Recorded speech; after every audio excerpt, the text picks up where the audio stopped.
Beneath the thick, shadowy canopy of a prehistoric rainforest, a silent hunter slides into the murky river waters. This is Titanoboa. Its size is horrifying, stretching over 40 feet long, which is about the length of a school bus, and weighing as much as a small car. It reigns as the largest snake ever known. This is around 60 million years ago. It's only been 6 million years since the dinosaurs were wiped out by an uninvited asteroid. Nature is slowly returning to life, the Paleocene epoch. Titanoboa's home is lush and sweltering. The air is very humid, like in a steam room, and the rivers are teeming with fish, perfect for a predator like this. Now that the dinosaurs are gone, Titanoboa becomes the queen of hunting. It's perfectly built for both power and stealth. A strong, sturdy spine can hold the snake's massive size while staying smooth and silent. Titanoboa glides through the water like a shadow, barely visible. It doesn't chase. It doesn't need to. Titanoboa waits beneath the river's surface, in darkness. A bunch of ancient lungfish meanders too close.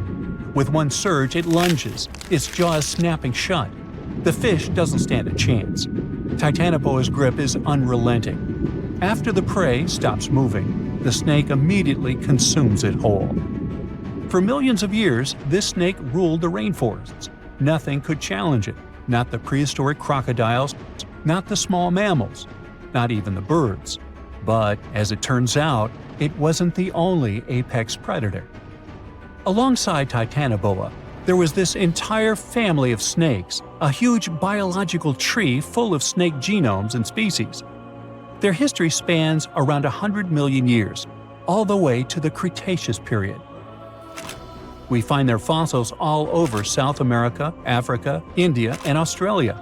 That's because they evolved in the Gondwanan continents. Back then, all of this was one huge landmass, and they lived right in the heart of it.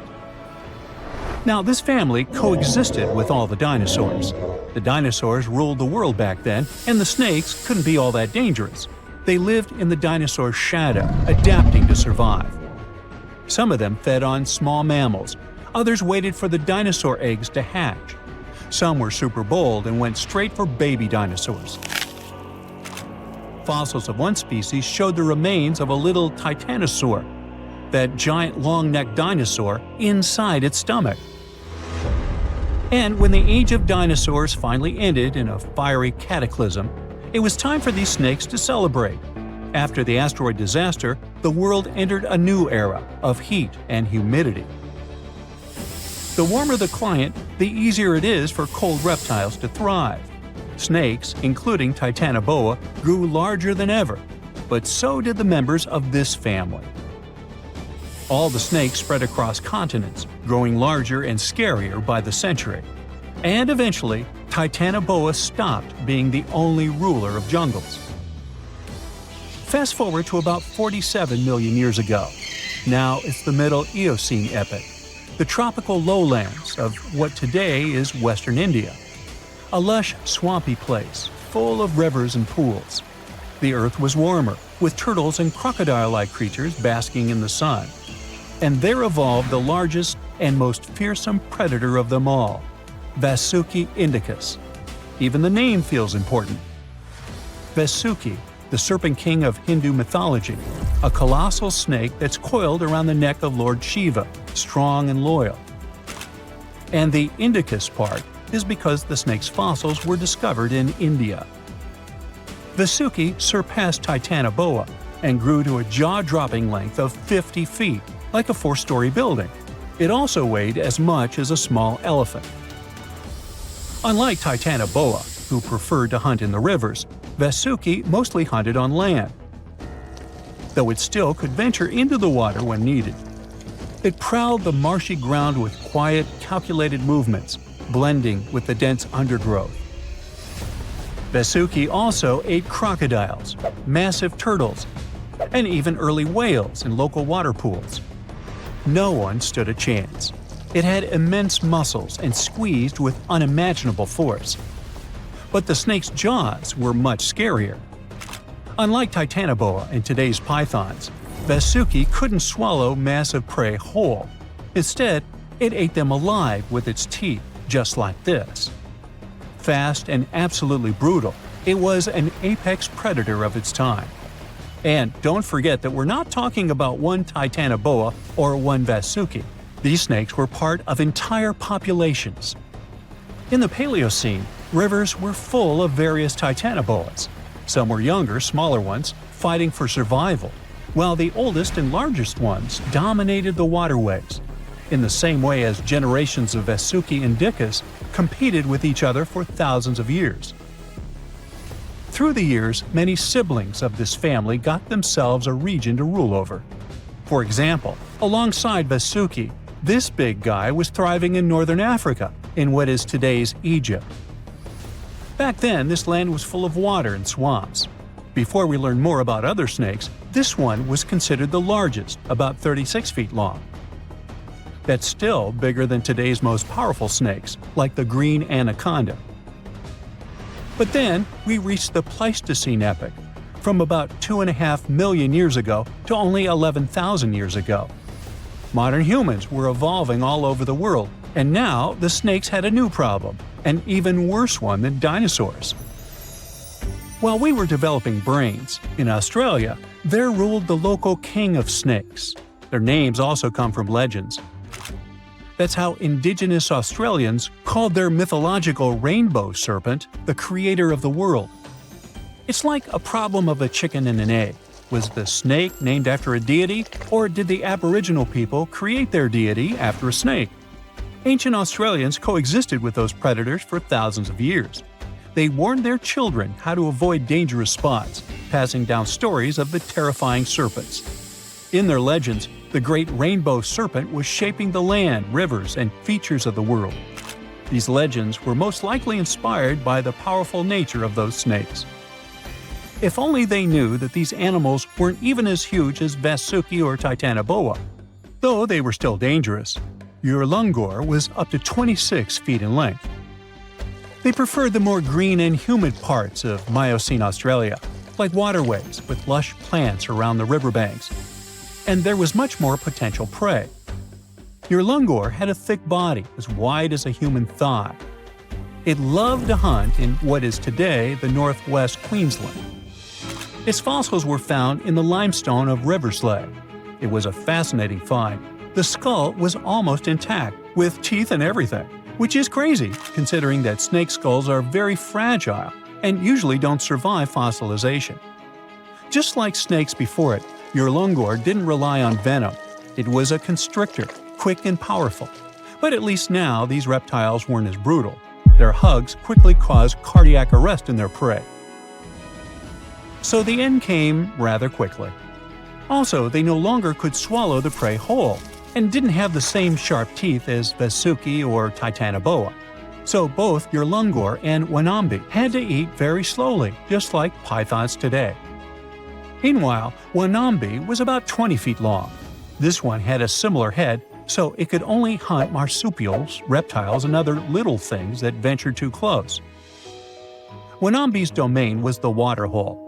It lay coiled in the shade, motionless, its body blending seamlessly with the dusty earth. If kangaroos and wallabies cautiously approached to drink, they wouldn't even notice the predator until it was too late. The Wonambi snakes lingered in Australia for millions of years. Even when the climate and ecosystem changed, it didn't bother these guys. In fact, they thrived in Australia's cooler, drier regions. Yet, even giants fall. Time moved on, the earth cooled even more, and nature began to change. Wonambi managed to last up to around 50,000 years ago, and could have lasted longer if it wasn't for humans. The same Aboriginal Australians who once feared Wonambi eventually spelled the end for the snake. All these years of being the apex predator, only for the little apes to hunt you into extinction.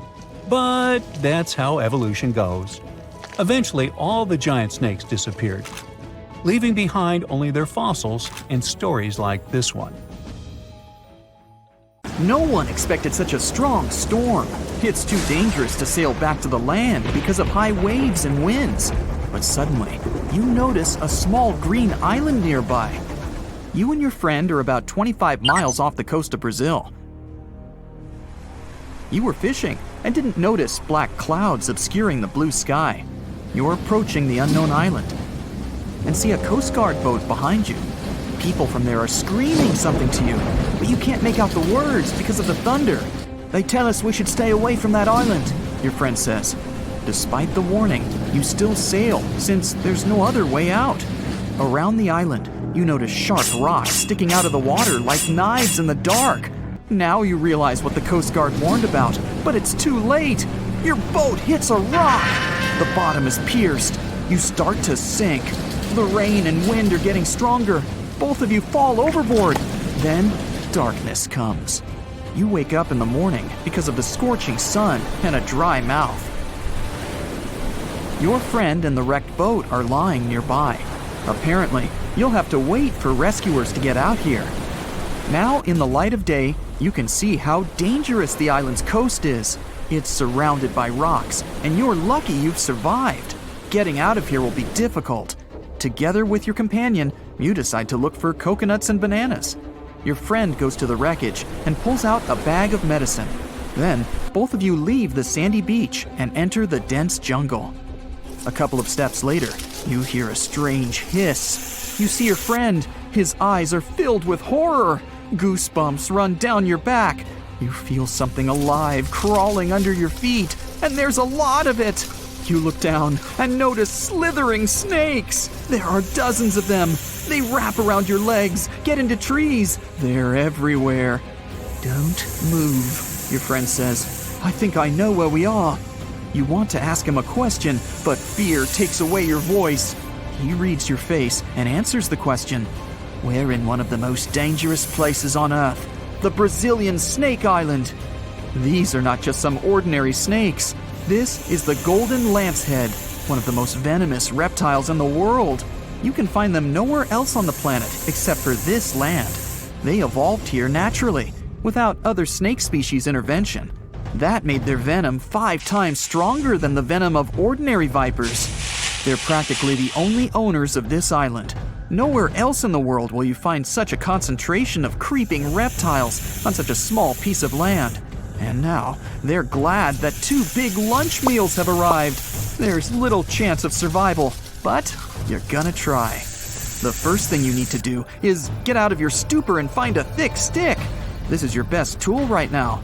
If you encounter a venomous snake, the best you can do is retreat slowly.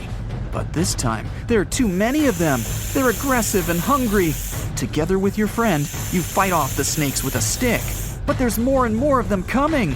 One of them falls on your shoulder from a tree and bites your neck. The poison instantly enters your bloodstream and affects your muscles. It feels like your body is melting. It becomes difficult to move, and your neck swells. Your friend grabs you and carries you deep into the jungle. Here, among the trees, you notice an old lighthouse. Yeah, this building really stands out here. Once a year, the Coast Guard visits it. Your friend breaks down the door and puts you on the floor. You're afraid you won't be able to survive the bite. Fortunately, your friend is a doctor. He injects the necessary medicine and saves your life. You have a few minutes to rest before more danger arises. Your friend tells you that the unique snakes appeared here thousands of years ago.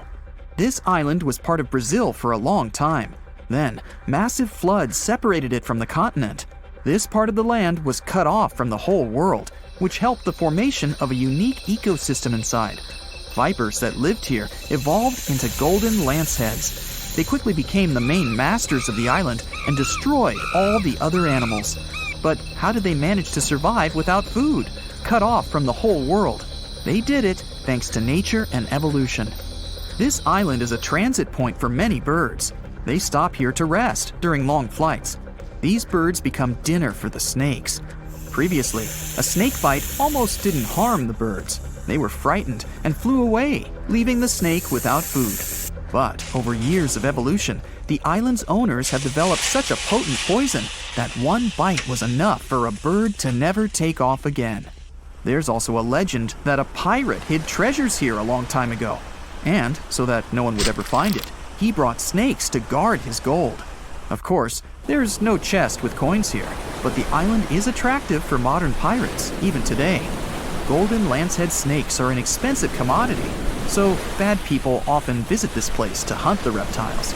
That's why the Coast Guard is always on duty around the island. People are forbidden to visit this place. And even if someone manages to get past the guards, they will have to face the rocks. Only biologists and scientists have permission to study the local fauna. A necessary condition for a visit is a doctor's presence in the team, so they can save people from the snake's poison. So we have pirates and hordes of poisonous snakes, but there's something else that makes the island even worse. At this moment, you hear rustling all over the building. Thousands of little paws are tapping on the walls and floor. You look around and see lots of giant cockroaches. Some of them are half the size of your palm. They crawl under your clothes. You and your friends scream in fear and run out of the lighthouse. Quickly, you reach the shore and fall into the water. It seems that not a single cockroach is left under your shirt. But that's not all. You hear a strange buzzing sound. You look around and see a dark cloud of flying beetles forming in the sky. It's locusts! Thousands of flying insects are heading in your direction. To avoid a collision, you dive under the water and wait for the cloud to pass by. You go up to the surface and move to the shore. Fortunately, there are almost no snakes here. You and your friend are afraid to approach the jungle and wait for several hours until rescuers arrive. You're nervously painting a pattern on the sand and make a promise that you'll never revisit this place. Finally, you see the lifeguard boat. You're trying to tell them you got here by accident. They believe you and evacuate you from the island. While you're sailing away, you think about what would happen if many poisonous snakes appeared in a village or a small town. It's difficult to imagine what kind of problems people would face. But in fact, there's no need to imagine anything. There is a place on the planet where locals live next to poisonous cobras, but it doesn't create any chaos. A human can live in peace and harmony with reptiles in that village. Welcome to Shetpal village in India. This place has a population of about 2,600, and it's located in the jungle. It's hot here. Locals are friendly and responsive. If you go into one of the houses, you'll see something that seems impossible. The king cobra, whose venom is one of the most dangerous in the world, calmly crawls around furniture and eats eggs and meat that people give. There's even a special corner for the reptile to relax from the scorching sun, drink water, and have a snack. People are happy about the cobra, as if it was a pet. In the village, cobras are everywhere. They come into houses and schools, crawl through the streets, and keep company during dinner. The locals consider them full-fledged residents. They adore them. The snakes are also used to people and don't see them as dangerous. The coolest thing is there has never been a tragic case in the village because of a poisonous bite. There's no other place in the world where cobras live in such harmony with people. How heavy is the largest living snake? How can a snake eat a whale? Get ready, I'm about to answer these questions. Before the last ice age, giant mammals like mammoths ruled the world. The modern animal kingdom we're familiar with was shaped around 55 million years ago. I mean, there were still 1,000-pound bear dogs living from Asia to America. But modern whales, for instance, began to appear later. I'm saying modern whales because, surprise, surprise, whales weren't always fully aquatic. The ancestors of the ocean's biggest animals once walked on dry land. They had 4 legs and lived on the coast. Now, I want to introduce you to a snake that used to eat these whales, the Paleophis, a genus of a marine snake. Scientists say it's hard to understand how big the Paleophis was due to its fragmentary fossil record. They assumed that it could have reached up to 40 feet long. Its fossils were found in different parts of the world, from England to Morocco and Virginia, USA. The Paleophis is extinct now, and sea snakes today are only about a quarter of the size this majestic creature used to be. So no need to worry about this underwater monster.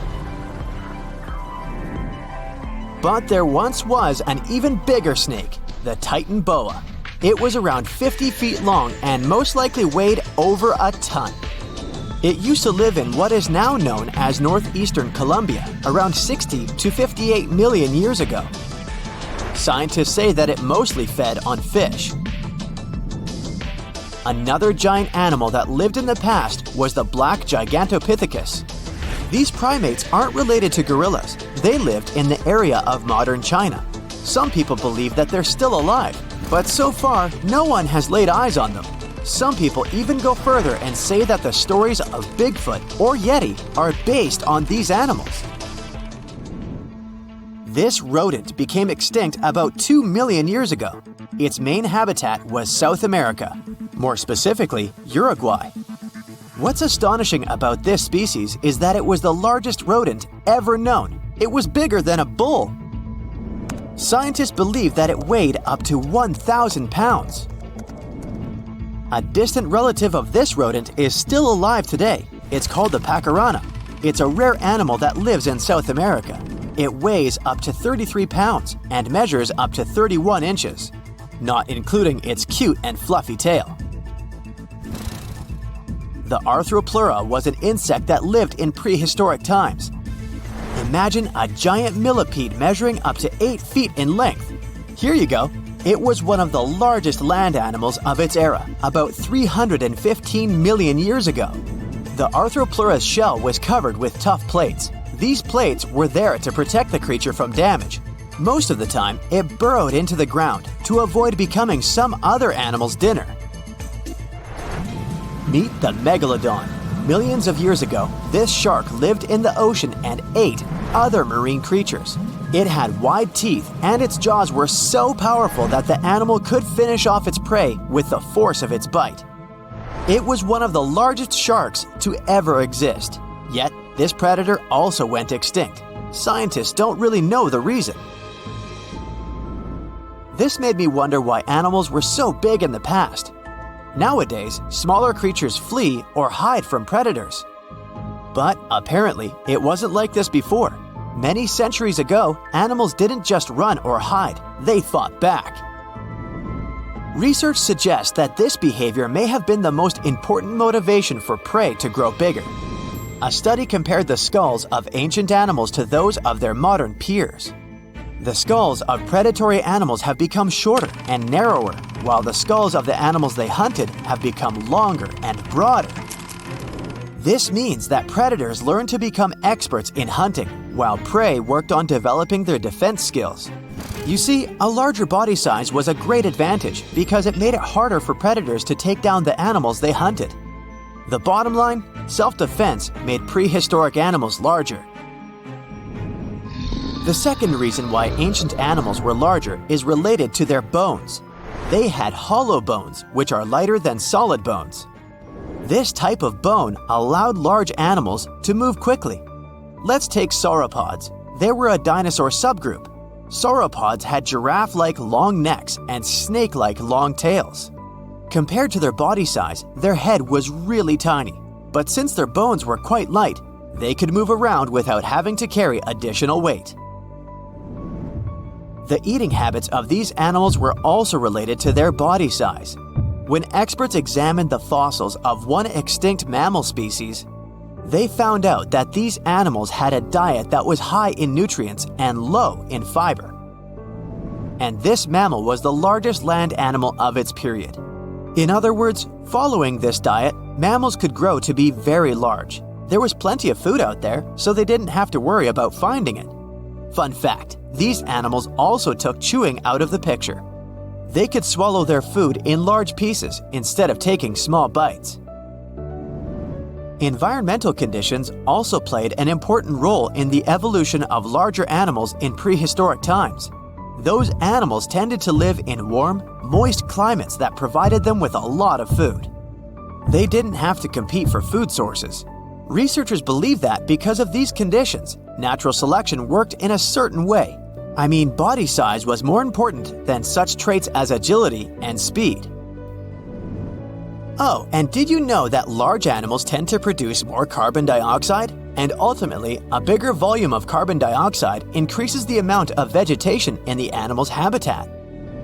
As for the abundance of oxygen in the atmosphere at that time, it could be another vital element for some animals' growth. A good but scary example of an animal that benefited from the high levels of oxygen can be the cockroach of the Paleozoic era. At that time, cockroaches were the size of modern house cats. Now this one would give me the chills if I ever faced it. Ugh. What about today? Well, there are over 3,000 species of snakes on Earth. The smallest snake in the world is the Barbados thread snake. It's only around 4 inches long when fully grown, and the largest one? It's the reticulated python. This snake reaches around 20 feet in length. The longest python was discovered in 1912. It measured 32 feet long. As for the largest and heaviest reticulated python, it was named Medusa. Medusa was approximately 25 feet long and weighed 350 pounds. These reptiles lived in Southeast Asia in rainforests, woodlands, and grasslands. Don't be confused though, the reticulated python isn't the heaviest snake in the world. This title belongs to the green anaconda. It weighs approximately 500 pounds. Green anacondas are found in South America and Trinidad in damp, humid areas. I have a bonus for you. Here is a flying snake. You can find these snakes in Southeast Asia. They don't fly like birds, of course, but they do use the power of flight. They can go as high as 300 feet. They leap from tree branches into the air. Once they take off, it's all about aerodynamics. Their main technique is flaring their ribs and pulling in their abdomens. While airborne, they undulate from one side to another and slightly up and down. This motion helps snakes to turn and glide. Why bother with all this if they can just crawl in an old-school way? Scientists aren't sure, but they believe it might be related to escaping from predators. This way, they move from one tree to another without having to get down to the ground. Every now and then, people discover fossils of animals that lived millions of years ago. These ancient discoveries continue to capture our imagination. Which of these animals would you like to see alive? There's a beautiful island in the Atlantic Ocean 25 miles off the coast of Brazil. It's easy to reach, has an endless beach line, steep rocks to climb, and vibrant tropical greenery. Yet there isn't a single hotel here, no one's hiking on all those rocks, no one's watching sunsets by the ocean, and you'll never see kids build sandcastles on the beach. People left this island a long time ago and will unlikely ever come back to live here. It's been long since taken over by creatures you'd rather never meet. Ilha da Queimada Grande has the highest concentration of venomous snakes in the world. It's the only natural habitat of the golden lancehead viper, one of the most dangerous snakes on the planet. Somewhere between 2,000 and 4,000 of these critters live here. They say you're never more than 3 feet away from meeting one of them on the island. They're like life insurance salesmen. Lancehead vipers have venom that's 3 to 5 times stronger than that of their closest mainland relatives. Evolution helped them to develop it to keep them properly fed. Their only prey is birds that visit the island to rest. Lanceheads have to slither up the rocks for lunch and can't wait and trace those birds like other snakes. So they developed a super venom that works almost instantly. One legend says the snakes ended up in the middle of the ocean thanks to pirates. They were looking for a good place to hide their booty, their gold. The island was a perfect match. They also needed something to protect their treasures from any invaders. So they brought some snakes, and those multiplied quickly. A more realistic explanation involves not humans, but rising sea levels. Snake Island used to be part of the Brazilian mainland, but the sea isolated it from the rest of the country around 11,000 years ago. The snakes that ended up on that island were able to spread and thrive because they had no predators to bother them. And when people tried to, let's just say it didn't end well.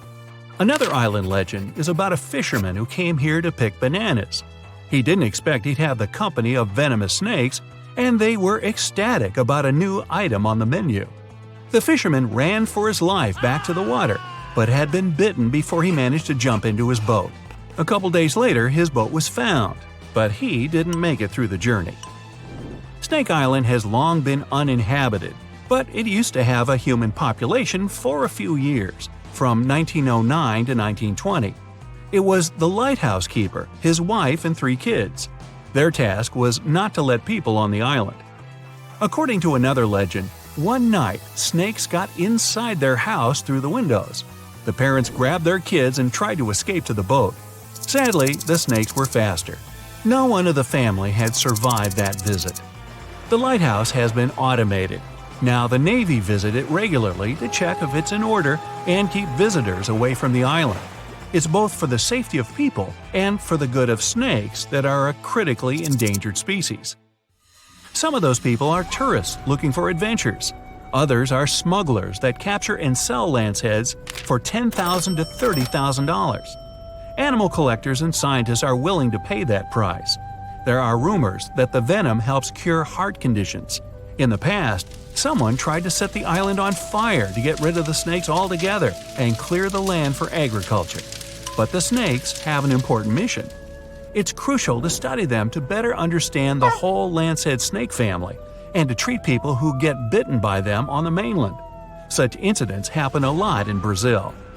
If you really want to visit the island, you have to be one of those biologists or researchers who use it as a real-life lab to study the golden lanceheads. You must go through a lot of paperwork and get an official permission for a visit. There will also always be a doctor in the group to help others if something goes wrong, and Navy officers to make it safe. Elsewhere, there are places where people do survive alongside snakes. Musambwa Island on Lake Victoria in Uganda is home to 2,000 snakes and less than 100 people. That's a ratio of over 20 snakes per person. Rock pythons, cobras, vipers. You can find those even in people's houses. Sometimes they share beds with the locals. They believe the island is home to many kinds of spirits that have transformed into snakes. The people are just guests here, and they must never ever hurt those snakes. Even if you find a cobra under your pillow, you aren't supposed to scream for help. You'll scare away good luck. And if you hurt a snake, well, prepare to pack your bags and leave the island for good. There are also monitor lizards on the island. The snakes live in peace with them and the locals. They feed mainly on bird eggs and won't attack you first. The real danger of North Sentinel Island isn't the snakes, it's the people. The island, about the size of Manhattan and surrounded by corals, is home to one of the most isolated tribes on the planet, the Sentinelese. They're a hunter-gatherer society that doesn't welcome any strangers at all. The only safe outside visit took place in 1967. Based on what they saw back then, anthropologists guess there could be anywhere between 50 and a couple hundred people living on the island. No one else in the world speaks or understands their language. Another dangerous place is Makajima Island in Japan, south of Tokyo. It's famous for the active volcano it sits on. There have been 6 eruptions in the last century alone. Poisonous gas has been leaking through the ground ever since the latest incident in 2000. For years, all residents and tourists had to carry gas masks at all times when on the island. When the siren went off, it was a sign to put it on immediately. It meant the sulfur levels in the air had dangerously risen. Luckily, it's been years since the gas masks were necessary. Volcanic activity made Lake Kivu in Africa a dangerous place as well. It sits exactly where tectonic plates are slowly moving away from one another. It makes the Earth's crust thinner and the volcanoes more active. That's why there are hot springs under Kivu that send hot water, carbon dioxide, and methane into the lake. Microorganisms that live in the lake generate more methane. All these gases remain in the water because the lake is really deep. This mix is denser than regular lake water, so the lake has unusual layers. Kivu is dangerous because all the gases trapped in it could find a way out. That would be a disaster. Saba is a tiny Caribbean island that's seen more storms in the last 150 years than any other place in the world. There were over 60 big hurricanes, 15 Category 3 storms, and 7 Category 5 ones, the most destructive a hurricane can get. If you want to try your luck, visit in winter. You'll be less likely to witness a storm, but landing will still tickle your nerves. Saba also happens to have one of the shortest and most dangerous runways on the planet, stuck between two rocky ridges. Bouvet Island is the loneliest and most remote one in the world. The nearest piece of land is 1,000 miles north, and the Antarctic coast is 1,100 miles to the south. Fewer than 100 people have ever been here, mostly scientists that used to work at a research station. If you decided to travel there, the journey would take days. If something went wrong, there would be no one to save you in time. Plus, 93% of the island is covered with a glacier, and there's just one appropriate place to moor a boat. Hey, sounds like fun! Sign me up! Not. Mount Washington in the US gets way more visitors, but not everyone comes back safely. It's known as the most dangerous small mountain on the planet. The winds here are the fastest on the surface of the Earth, reaching 200 miles per hour. Hey, let's go fly a kite, huh? Freezing temperatures and heavy snowfalls don't help the ascent either. Hikers are often steered away from trails and roads. Even if you do make it to the top, you'll experience overloads like on the peak of Mount Everest. You're going to Ilha de Queimada Grande, one of the most dangerous islands in the world. There, you find yourself among rainforests, huge rocks, and grasslands. The place is home to birds, locusts, and giant cockroaches. But there's one more animal, and because of it, the island got its notorious reputation. Snakes live there, and a lot of them. So many that the place is also known as Snake Island. Will you survive there? Located just 20 miles away from the coast of Brazil, the island has an area of 43 hectares, or over 100 acres. It probably got cut off from the mainland after the last ice age. The snakes were also separated from most other animal species. They didn't have competitors and had an unlimited source of food. In such a small area, there are up to 4,000 snakes. That's one snake for every 10 square feet. It would be a difficult feat not to come across a snake on this island. Not only is this snake, the golden lancehead, one of the most numerous on the island, but it's also a highly venomous pit viper species. And it's also one of the most venomous in all of Latin America. Its venom is so potent due to the isolation of the species, with only birds sharing the land with them. To catch these birds, the snake's venom needed to become extra strong. And indeed, since they got separated from their distant relatives, their venom has become up to 5 times more powerful. Most of the time, these snakes hide in the trees or amongst leaves on the ground. If you find yourself stranded here, you'll want to keep yourself a safe distance away. Snakes mainly use their sense of smell and rely on vibrations. If you get too close to one, either stand still or slowly walk away. If you make too many vibrations, this will make them feel threatened, causing them to strike. If you spot them a safe distance away, or if you're walking toward tall grass, stamp your feet a couple of times. This will notify snakes of your presence. They won't risk taking down prey larger than they are and will likely slither away. Carrying a stick is always a good idea, just in case you happen to come across a snake accidentally. This way, you'll have an extension of your arm that cannot be bitten. This simple thing might save your life. A stick with a V shape on the end will give you even more advantage. Even if a snake starts acting aggressively, holding it down will stop it in its tracks. But whatever happens, don't try to pick it up. Okay, but what if you get bitten? The chances are pretty high on this island, of course. First of all, don't try to get the venom out on your own. Make sure you call emergency services immediately. And once help is on the way, apply a wide bandage. A piece of clothing will do if you don't have anything else. Don't try to chase the snake trying to identify the species. Emergency services know how to figure out what venom it is. Now, just keep calm and wait for help.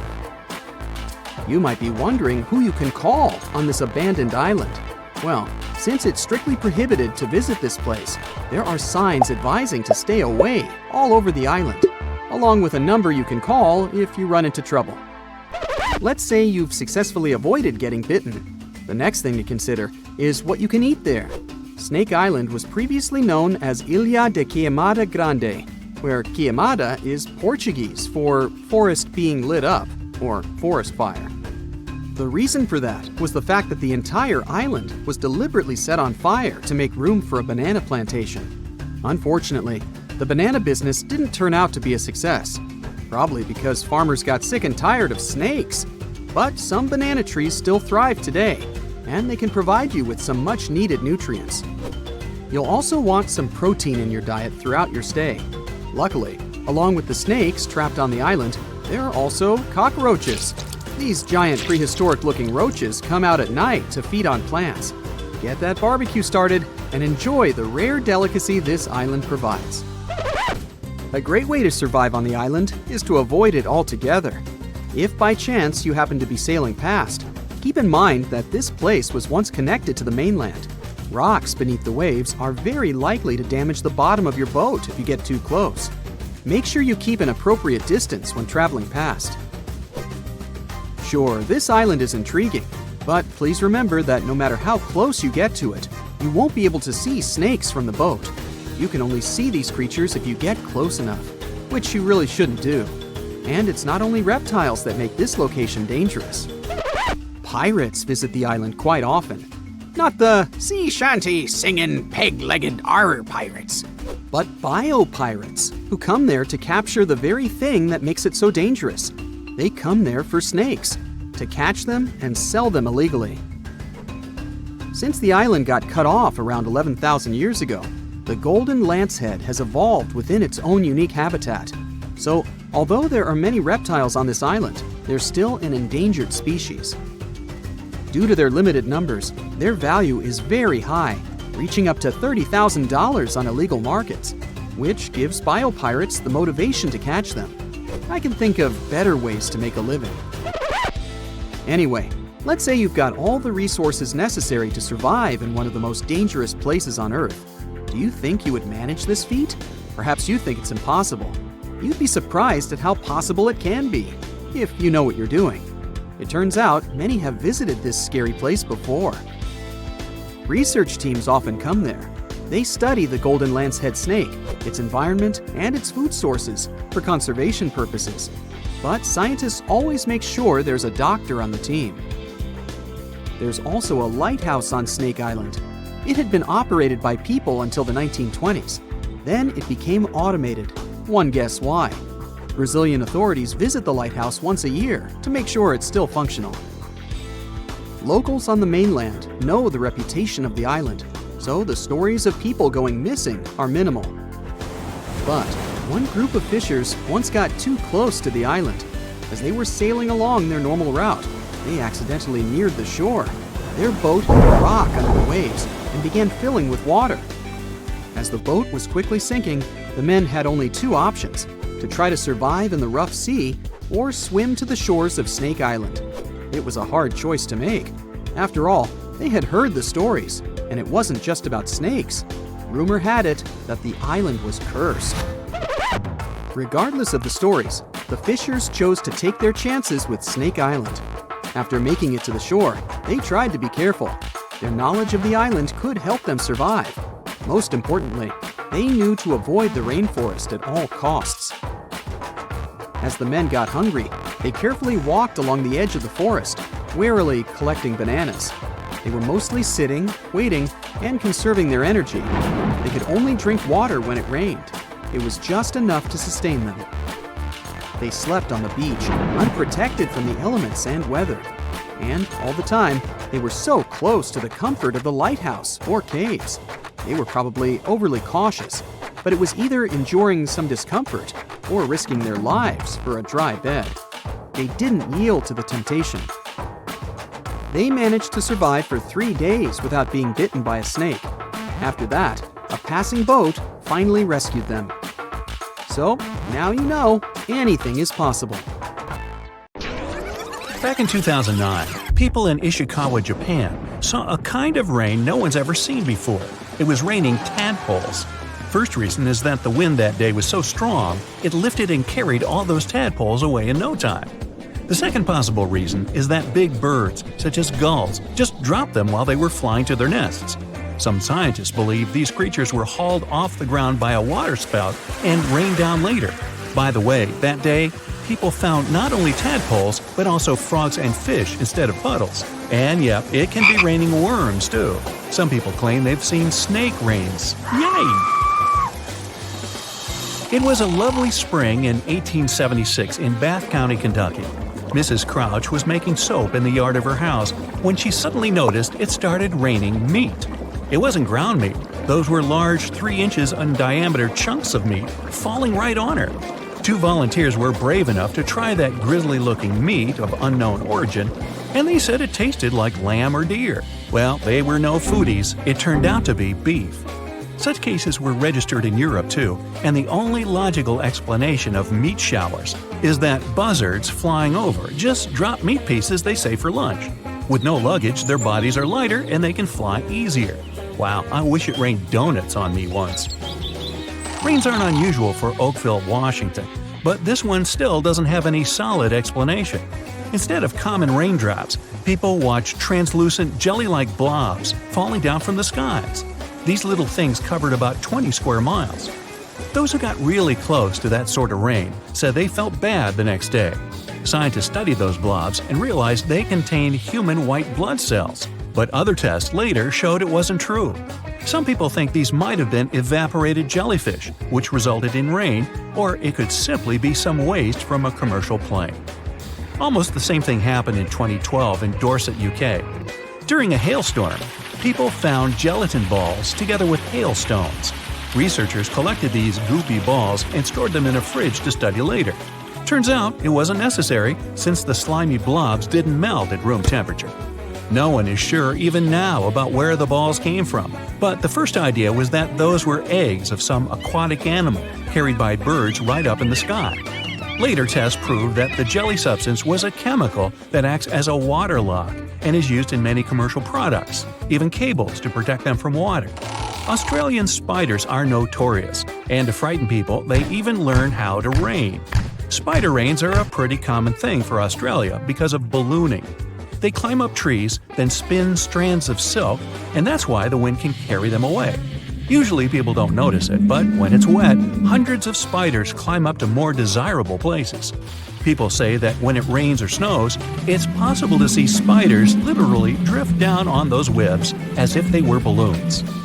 If you ever travel to the Mekong Delta, you'll probably have a chance to see glowing balls rising up from the water and beelining straight into the air. The locals call these the Naga fireballs. Sizes may vary, so these reddish balls can be as tiny as a cherry and as large as a watermelon. During the night, you can see dozens and sometimes even thousands of fireballs. Scientists don't have any solid explanation why it happens, but it's probably flammable gas released by the marshy environment. Still, a local superstition claims it's all because of a giant serpent living in the Mekong. Tornadic waterspout is a tornado that doesn't occur on land, but on water. The speed of the tornado can be really high. The water is collected and partially pulled up. It manages to pull fish and even turtles up into the air. Actually, raining fish can also be explained by this weather phenomenon. The same might happen on the snow too, but it's really rare. There are only 6 pictures of snow spouts, 4 of which were taken in Ontario. This weather phenomenon requires that the water is warm enough to produce fog while the air temperature is really cold, next to impossible. Lava is red, sky is blue, I'm on bright side, and so are you. Okay, I made that up. But the part about the lava being red can change. That's true, especially if you see the lava flowing from Kauai Gen volcano located in Indonesia. It has a typical red color during the day, but at night it turns luminescent blue. No mystery behind it, just tons of sulfuric acid. This volcano also has the largest acidic crater lake in the world. The water there is so turquoise, you want to jump in immediately. But you probably already guessed that you should never ever do that. The fire on that volcano is also blue, and it's the largest blue fire in the world, rising up to 16 feet. In some places, water may look like glass. White salt ponds might look like windows or even portals to the world underneath. They have their look because of salt evaporation, and such lakes can be found in France and India. But the Cargill salt ponds in the San Francisco Bay Area look even crazier because of vibrant colors. The shades vary, It can be deep blue, grass green, orange, crimson, vermilion, and even magenta. The color difference is all about the different levels of salinity and tiny microorganisms living in those ponds. On the shore of the Baltic Sea in Kaliningrad District, Russia, there's an enigmatic national park called Dancing Forest. The pine trees are all crooked and twisted there. The forest didn't appear until the early 60s, when the pines were planted to make the dune sand in that area a bit more stable. It's probably the unstable sand that made those trees twist that way. Another reason why those trees are so crooked might be strong winds. Some people claim it has something to do with supernatural powers. They say this forest is a place where positive and negative energies meet. Locals believe if someone climbs through one of the rings in those trees, it'll add an extra year to this person's life.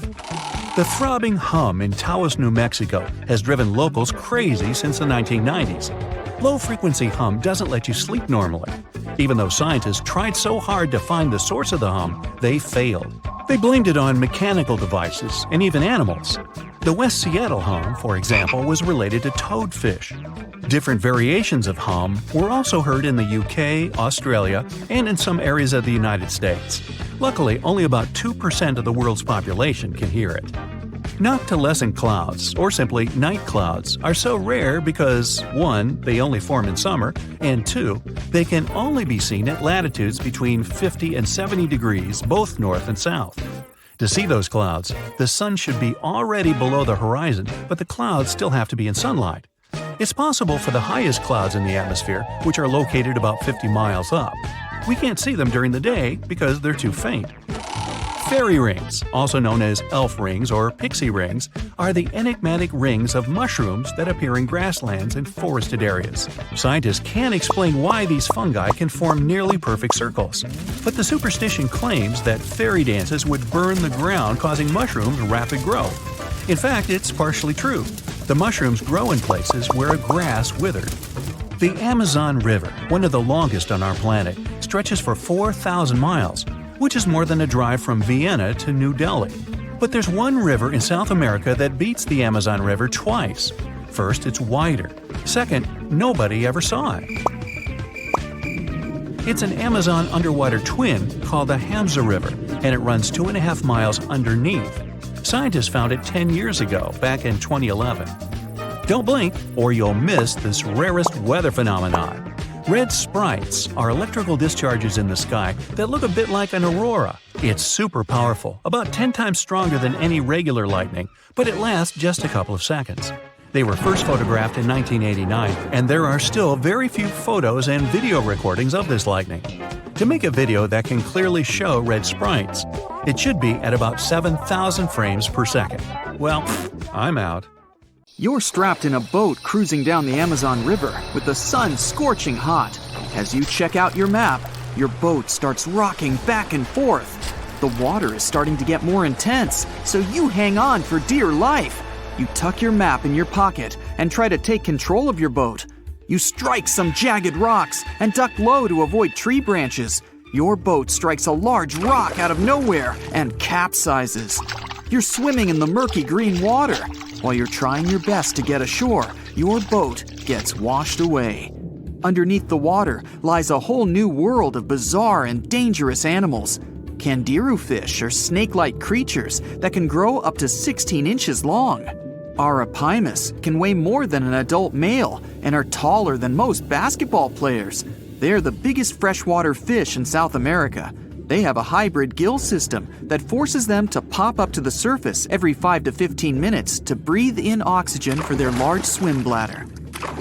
You swim out of the raging water and dry yourself off. Oh no, your map is completely soaked. There's no way you can get to your destination without it. You venture into the thick rainforest, shoving the branches and leaves away. As you get deeper, you notice something on a tree. It's barely moving, but it's got sharp claws and a raggedy coat. It stretches its arm to another branch and tries to pull itself up, ever so slowly. Sloths sleep more than half their days and only head down from trees once a week. They're so motionless, they sometimes grow algae and moss on their fur. The rainforest gets denser with each step until there's barely any sunlight illuminating the path in front of you. You notice a figure following you, With every branch you step on, you can hear a faint sound right next to you creeping around. You start walking a bit faster, and the sound catches up with you. You make it out of the dense part and tread along a narrow path until you reach a cliff. You can't walk normally here, so you pin against the wall and walk sideways to cross the hills. You slowly move across with the river 30 feet below you. You move your right foot, and some rocks fall into the river. You keep going and misstep. You're about to fall, but you hold on to a large tree branch and pull yourself up. You notice a couple of colorful poison frogs inches away from your fingers. Touching any of these frogs can be extremely dangerous and harmful, despite their amazing color patterns. The golden poison frog is one of the most poisonous animals in the world. One of them hops right next to you, so you let go of the branch and fall back in the river. The river is washing you down until you reach a calm current. Underneath you is a swarm of piranhas swimming with their sharp teeth. The red color on their skin is unmistakable, so you swim off like an Olympic athlete. Piranhas will eat anything that gets in their way, no matter the size. You grip onto a log and climb up a small rock to catch your breath. There's a huge electric eel underneath the rock. Despite their name, they're more related to catfish than eels.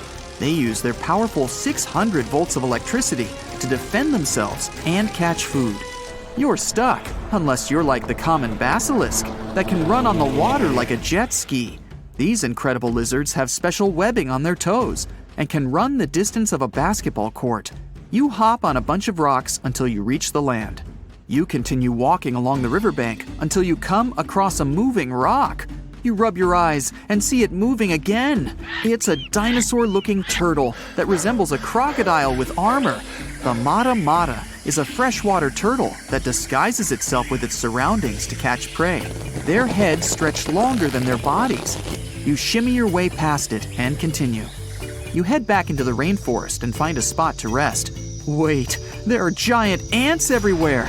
They're the biggest ants in the world and can produce one of the most painful stings out there, even comparable to a wasp's sting.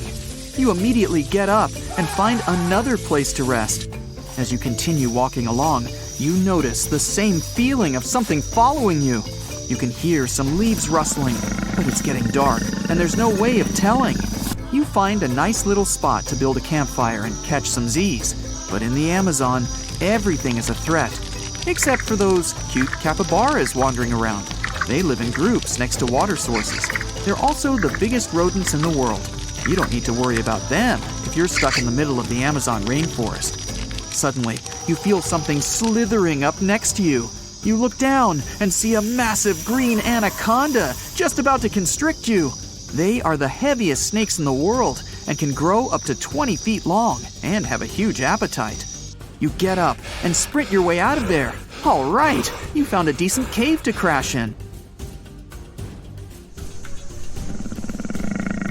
It's daytime again, and you're still alive. You continue walking along the rainforest. You were able to find some breakfast to boost your energy for the rest of the day. You spot something on a tree that looks like a branch, but it's actually a potu, a master of disguise that can spend days motionless on broken tree branches.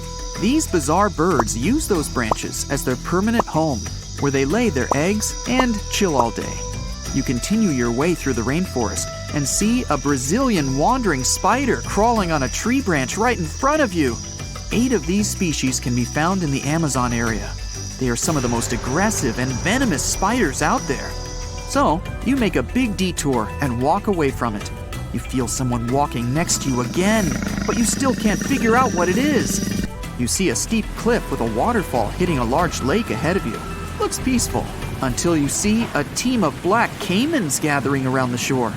They're the biggest predators in the whole Amazon ecosystem and feed on anything that moves. It's a good thing you're on high ground, otherwise, whoa! You slip and fall down the river, right on the deep end. So far, no caimans spotted you. You swim underwater and try to get to the opposite end of where the reptiles are. As you climb out and dry yourself off, you notice some large black spots on you. You try pulling them off, but they've latched on pretty hard. The Amazon giant leech finds its target by tracking movement and shadow. Once they attach themselves to the skin, it's extremely difficult to extract them. The best way to do so is to slide your finger next to its mouth and pull it off slowly. Ugh. You manage to get them off your body and see that the caimans are swimming towards you. You're pinned to the wall with the lake of hungry reptiles approaching. Suddenly, a pink dolphin jumps out of the water and splashes all over them. They can grow larger than humans and are the celebrities of the Amazon. Scientists think they get their color from the blood capillaries on their skin. The Amazon even has bull sharks swimming around. These carnivorous giant fish are threatening to humans and can swim in both saltwater and freshwater. These sharks prey on anything within their reach, including other sharks. The dolphin distracted the caimans, so you climb up the cliff and try to find the best way to escape. Opened jaws waiting for you to fall into the pit are right below you. You're lucky enough to escape to the top, but as your arms pull you up, the first thing that you see is a jaguar looking straight at you. It's the creature that's been following you this whole time. You get up while it starts circling you, timing its strike. You know that you can't take on a jaguar, nor can you outrun it, so you grab a large tree branch from the ground to defend yourself. It jumps at you, but you duck down in time. The jaguar lands in the water far away from the caiman crocs. It's a good thing these large kitties are excellent swimmers. You pick yourself up and continue. And to your surprise, you find your boat again. You fix it up and sail your way out of the Amazon. Whew! Around 128 million years ago, give or take, snakes popped up out of nowhere and started thriving on Earth, eventually branching out into around 4,000 species we have today. But it's not just because they ditched their limbs and got all long and slithery. Even though there are 25 groups of limbless lizards, snakes are the one who really hit the jackpot in terms of diversity. To figure out what makes snakes so successful, scientists looked at over 60,000 snake and lizard specimens from museums all over the world. According to them, snakes have been evolving faster than lizards in key ways, which gives them the upper hand when it comes to exploring new opportunities.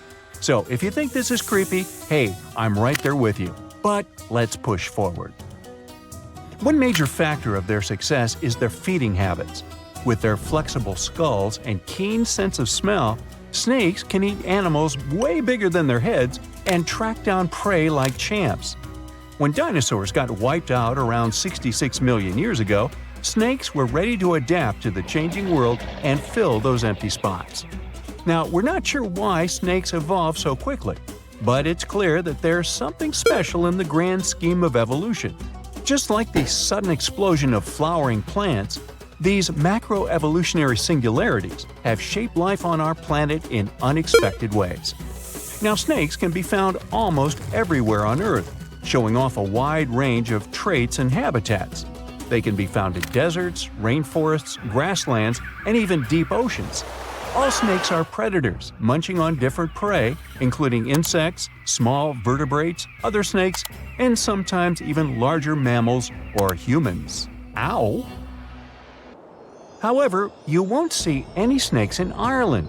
Why? Well, one of the most famous legends about St. Patrick involves him driving these reptiles out of Ireland. Still, experts think snakes never lived in Ireland to begin with, so it's more of a symbolic story than anything else. There are a few more places in the world where snakes don't exist, like Iceland, Greenland, New Zealand, and Antarctica. New Zealand's lack of snakes is especially intriguing, considering its proximity to snake-heavy Australia. The reason for this seems to be the country's ever-changing climate, which makes it difficult for snakes to thrive. Now, even though New Zealand is snake-free, sea snakes occasionally make an appearance in its waters. The yellow-bellied sea snake and the yellow-lipped sea crate are known to visit the island every now and then. So when it comes to what country has the most snakes, Brazil takes the prize. With over 375 species calling it home, Brazil has a mix of harmless and dangerous snakes. The country's vast rainforests provide a perfect habitat for these reptiles, including famous constrictors like the anaconda, the boa constrictor, and the emerald tree boa. Brazil is also home to venomous snakes, such as the fer-de-lance and coral snakes. However, if you fear going to a Rio carnival just because you're terrified of Brazilian snakes, I've got some news for you. Out of 4,000 snake species in the world, only around 600 are venomous, and only about 200 of them can cause harm to humans. So, fatal snake bites are less common than people might think. Chances you stumble upon a bad snake are like 5%. Now, it's hard to say exactly how many individual snakes there are out there, as they tend to, keep to themselves. However, scientists can make estimates about the number of specific species. For example, they believe that there could be as many as 1 million common garter snakes in the wild. Cute little guys. Unlike the super widespread common garter, the St. Lucia racer is one of the rarest snakes in the world. It had quite a roller coaster of a story. Thought to be extinct, then found again, then lost, and finally rediscovered in 2012. The survivors are spending time together on a teeny island called Maria Major, after being wiped out on the mainland by mongooses and other invasive critters that like to snack on these harmless snakes. Another reason snakes hit an evolutionary jackpot is because they have this cool thing that they're basically solar-powered and depend on outside sources of heat or light. People often say they're cold-blooded, but that's not entirely accurate. Their blood isn't cold. The right word for them is ectothermic, which means their body temperature can change and is controlled by the environment. While mammals and birds can keep their temperature steady, reptiles must soak up the sun or find other ways to warm themselves up. Now, some snakes do not lay eggs, defying the traditional classification of reptiles as egg layers.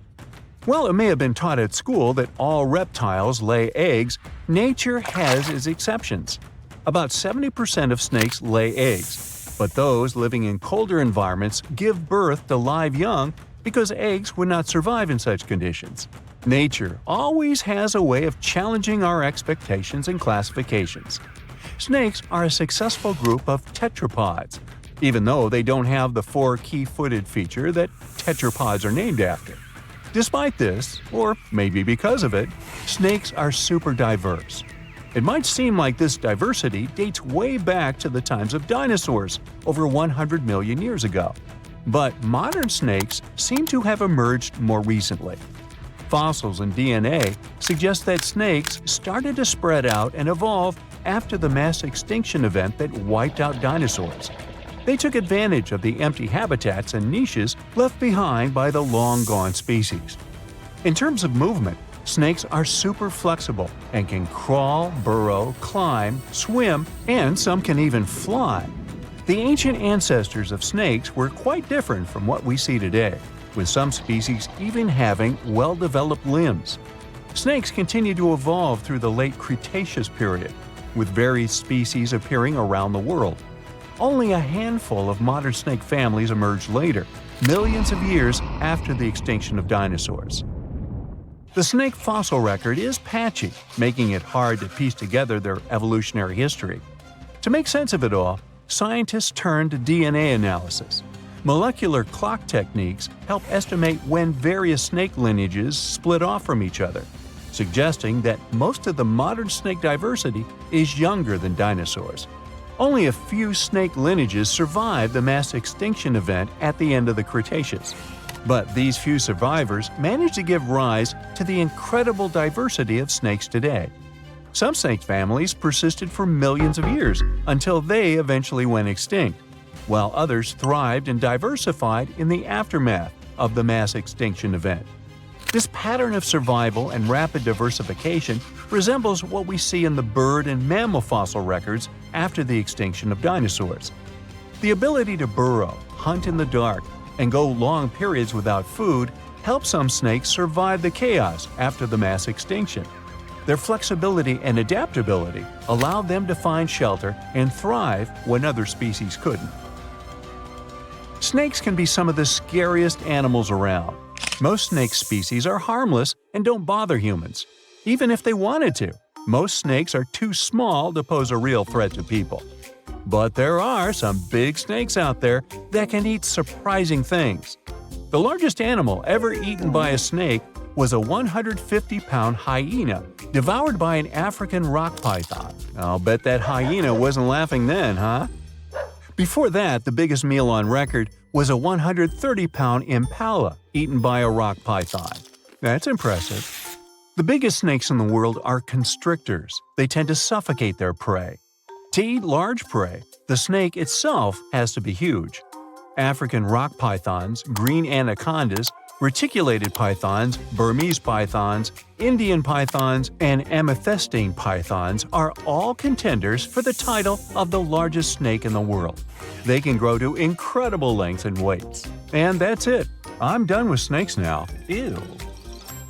Australia used to have its own giants. Those were huge animals that could have dwarfed anything living on this continent these days. Scientists found the remains of many of those ancient creatures in the Narracuta Caves in South Australia, 4 hours away from Adelaide. It's a lovely region, but it can be treacherous. Watch out for holes the ground is pocked with. Known as pitfall traps, many of them are no wider than a coffee table. They're deep and plunge into the darkest of caverns.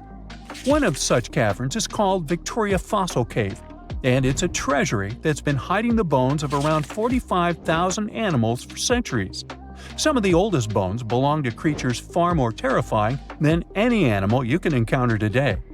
Those were the ancient Australian megafauna, huge beasts that roamed the continent during the Pleistocene epoch. During those, there were giant snakes, huge flightless birds, wombat-like creatures the size of a rhinoceros, and many others. One of the largest examples of the Australian megafauna scientists have discovered so far is the Diprotodon. That giant herbivorous creature was 10 feet long and 6.5 feet tall, and weighed more than 6,000 pounds, about as much as a small Asian elephant. Even though this terrifying beast didn't eat meat, it could have smashed other animals with its sheer weight. Scientists have found the remains of hundreds of such creatures all over Australia, so it's safe to say that no other animal from that time or in that location was larger than this giant. Despite its creepy appearance, the Diprotodon was a relative to the modern-day wombat, and those are known to sometimes pounce humans. The Diprotodon had toes that pointed inward and were well suited for digging burrows. On the other hand, Diprotodon was a giant, and it was unlikely that it used to do so. It was likely a trait it had inherited from its smaller burrowing ancestors, or it could have used its claws to search for roots. This theory is supported by the fact that the animal's pouch was facing backward. It prevented any dirt from collecting inside while the creature was digging. Since this animal was so big, it didn't have to worry much about predators. Up until 60,000 years ago, when the first humans appeared on the continent, full-grown Diprotodons only had to look out for creatures like the quincana. Measuring in at a whopping 20 feet long, the quincana was a land crocodile. It lived in Australia from around 20 million to 40,000 years ago. It disappeared along with most other mega creatures of the last ice age. It's thought to be the result of the first humans coming to the continent. Even though the quincana was extremely fast and dangerous, it was possible that this creature got out-competed by human hunters who took all available prey. Unlike modern crocodiles that are mainly aquatic, that mighty beast was a land dweller. Scientists figured it out by studying the quincana's legs. They were able to support and carry the body clear off the ground. It means there was no escape for ancient people once the quincana spotted them. Modern crocodiles can only push themselves along on their bellies. Such an adaptation allowed the quincana to chase its prey for long periods of time, exhausting it in the process. Another creepy feature of this ancient monster was its teeth. Aquatic crocs have conical teeth. Those are great for gripping and holding on to prey underwater.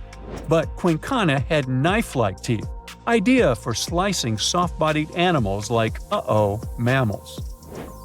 Another Australian monster, Thylacoleo, wasn't all that large, but it didn't make it any less terrifying. It was still among the top predators and the biggest carnivorous animals in Australia. This creature was a true oddity of nature, even by prehistoric standards. First, its teeth resembled not those of a regular predator, but those of a rodent. Its front incisors were enlarged, taking the place of canines. Premolars were also shaped like blades. They were used for cutting flesh and bone. At first, scientists thought that Thylacoleo used those teeth to eat nuts and fruits. But later, a study showed that the use of such teeth was better suited on necks and spines. Uh-oh. The jaws of this ancient creature were immensely powerful. A 220-pound Thylacoleo had a bite force similar to that of a present-day 550-pound lion. It means that the animal could easily bring down prey much larger than itself. Then there was Thylacoleo's tail. It had strong muscles which provided the animal with the ability to use the tail as support when tackling large prey. The Thylacoleo had retractable claws, and this feature is very uncommon among marsupials. It allowed the animal to keep its razor-sharp hooks from getting blunt and could help it get a better grip on its prey. Scientists are quite sure that, like today's leopards, the Thylacoleo could climb trees and jump on other animals from above. It was done so fast and stealthily they never knew what hit them. The creature's rear feet support this theory. The first toe there was reduced, but the foot had a rough pad like what modern-day possums have. It allowed them to have a better grip while climbing. Right after scientists found the first skull of the Meliolania, this animal was classified as a lizard. That's why its name translates to small groomer. But after they discovered more complete fossils, it turned out that the Meliolania was a giant turtle. But that's not all. It was one of the largest land turtles to ever have existed. The main reason researchers initially believed the creature to be a lizard was the fact that its skull was adorned with a series of spikes. It's something the modern-day horned lizard can boast. But even after discovering the true nature of the Meliolania, scientists still don't know how to properly catalog it. It might have been a creature that folded its neck under its spine, or it could have folded it to the side. Beside those defensive mechanisms on its head, the Meliolania was also equipped with a spiked tail, which was probably used to prevent predators from attacking the animal from behind. Most species of the Meliolania disappeared around 2,000 to 3,000 years ago because of humans who hunted them to extinction in both Australia and on the surrounding islands. It took around 2 centuries for these turtles to go extinct in that region of the globe. The Megalania was a giant Australian lizard that existed at the end of the Pleistocene epoch. It looked like a Komodo dragon and the Australian monitor lizard, which are both believed to be Megalania's closest living relatives.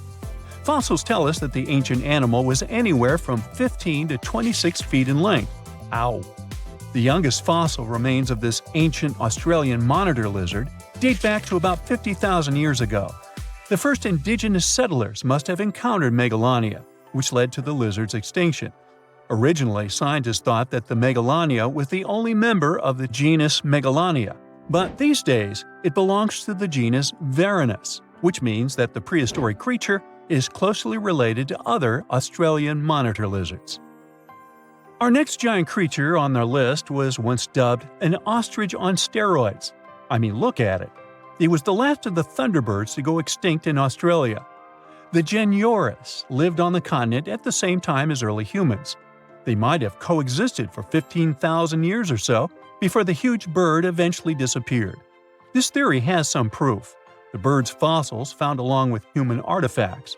Some cave paintings also depict flightless birds similar to the Gigantophis in size and shape. Although it wasn't the largest bird in Australia, the goose-like creature was still as tall as a grown-up man and weighed around 550 pounds. Even a modern-day ostrich can be dangerous if it feels threatened. Imagine meeting its giant prehistoric relative. Scientists are still arguing about its diet. Many believe the creature was an herbivore, but there's still a chance that the Gigantophis was a partial scavenger. Its small, stubby wings and powerful hoof-like legs hint that the bird could have been a plant eater. But its huge beak and exceptionally deep lower jaw evoke suspicion. Such features are highly unusual in birds.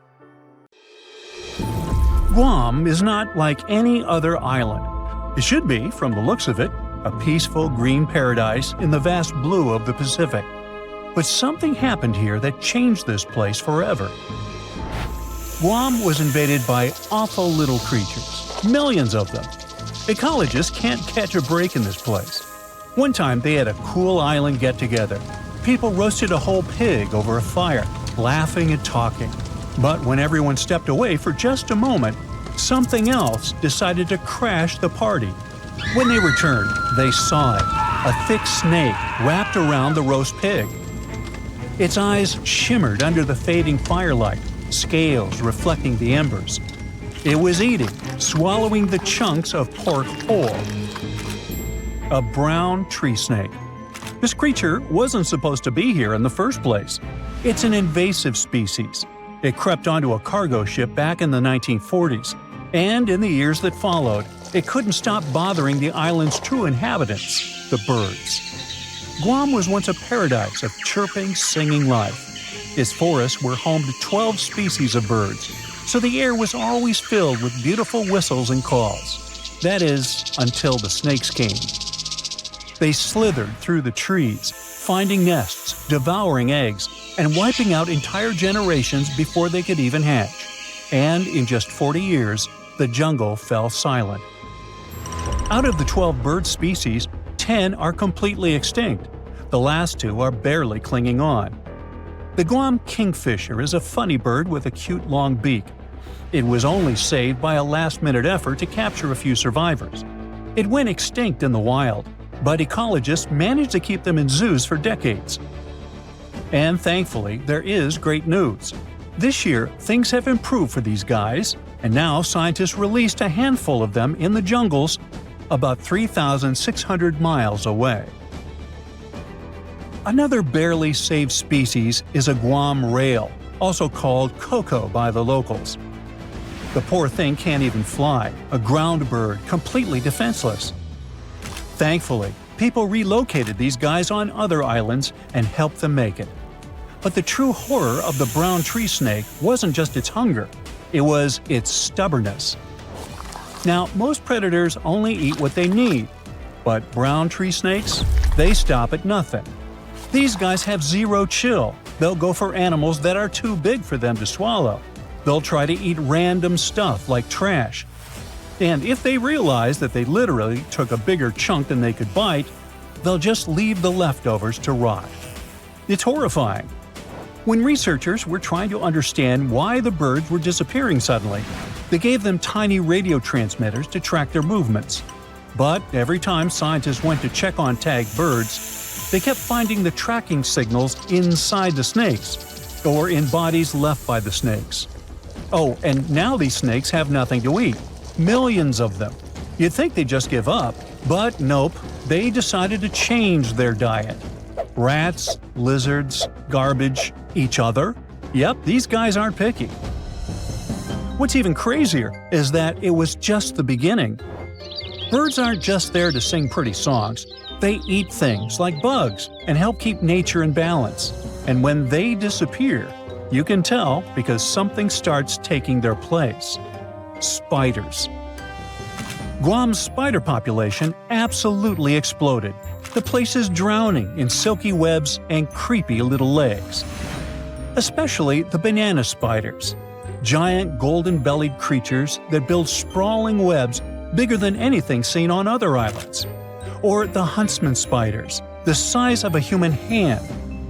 Like the name hints, they chase their prey down the island, skittering across the jungle floor, and use fangs to inject venom quickly. Tiny Argyle Road spiders are also lurking among them. These are sneaky little thieves that steal food from their much bigger neighbors. Sometimes they even eat those neighbors. And finally, the tent web spiders, whose webs are like entire cities. They create a single mass of silk where dozens, sometimes hundreds of spiders live together. Some ecologists call them condo webs, like some multi-level apartment complexes.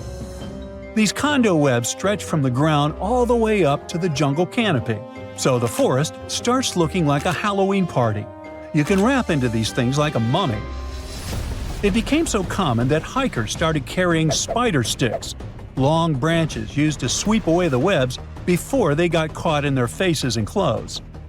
Recently, in 2012, they finally decided to count all these guys.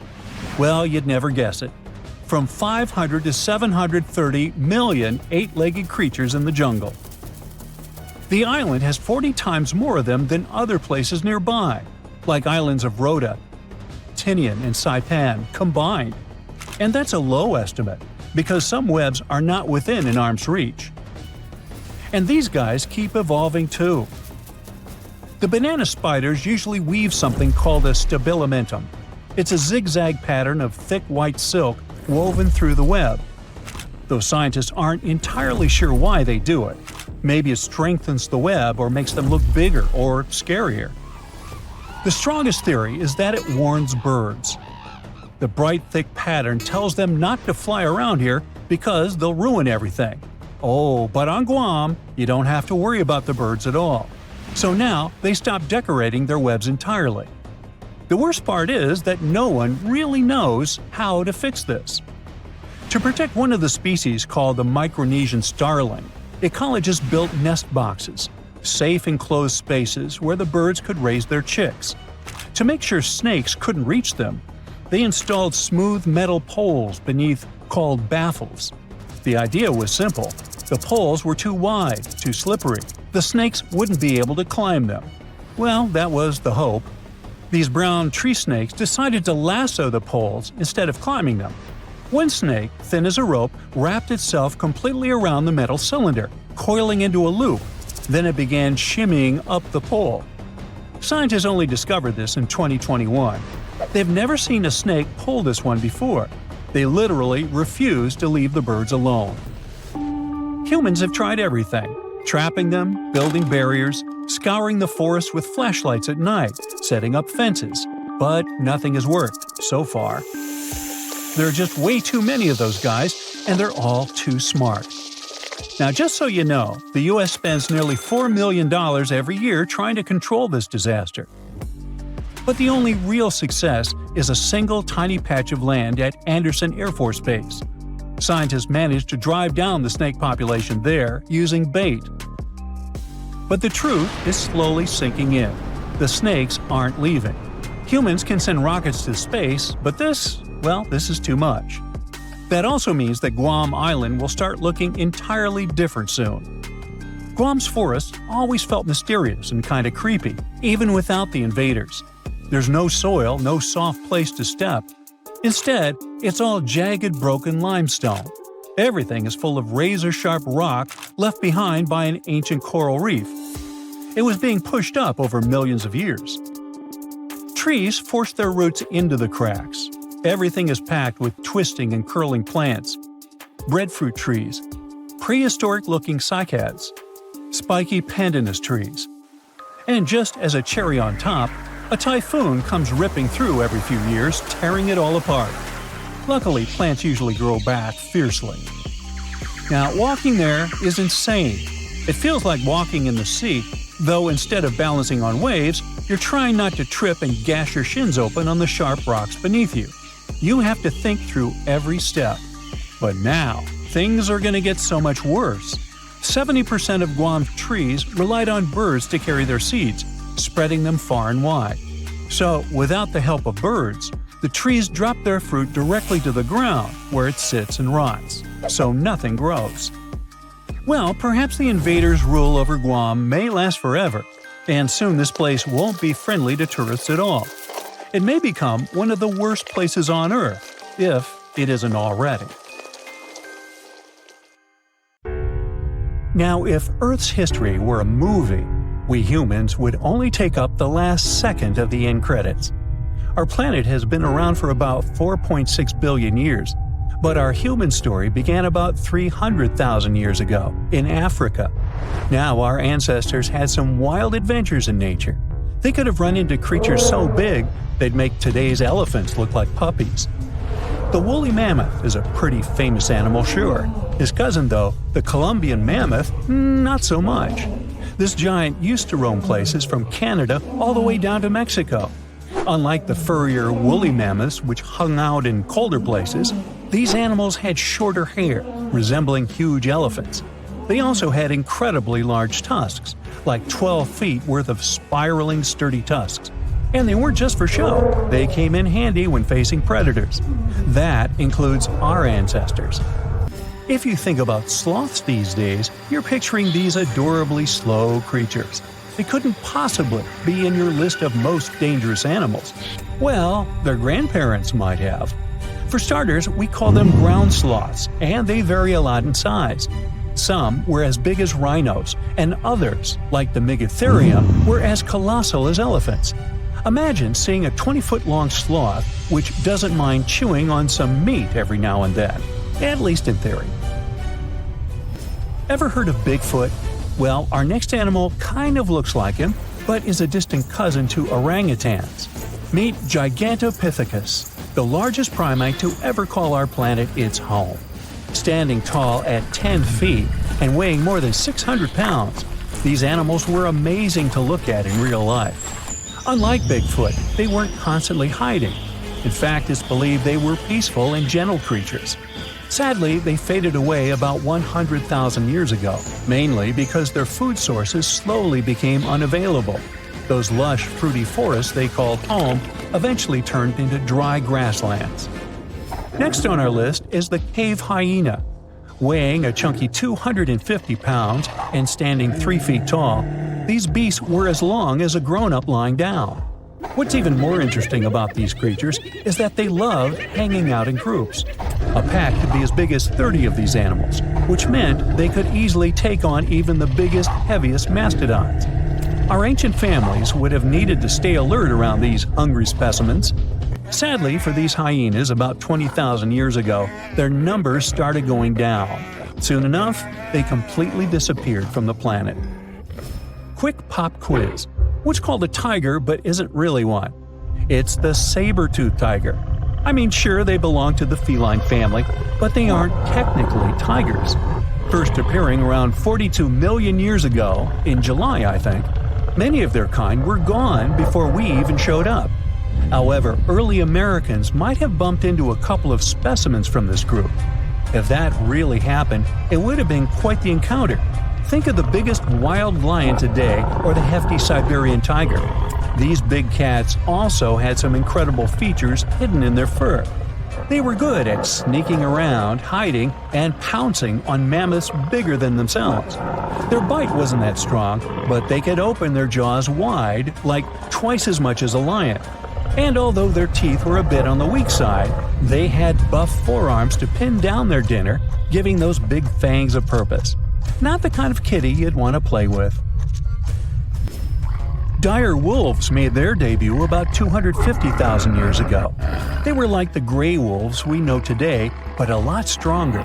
While wolves these days stretch out to about 6 feet and tip the scales at 170 pounds max, dire wolves were about 5 feet and about 150 pounds.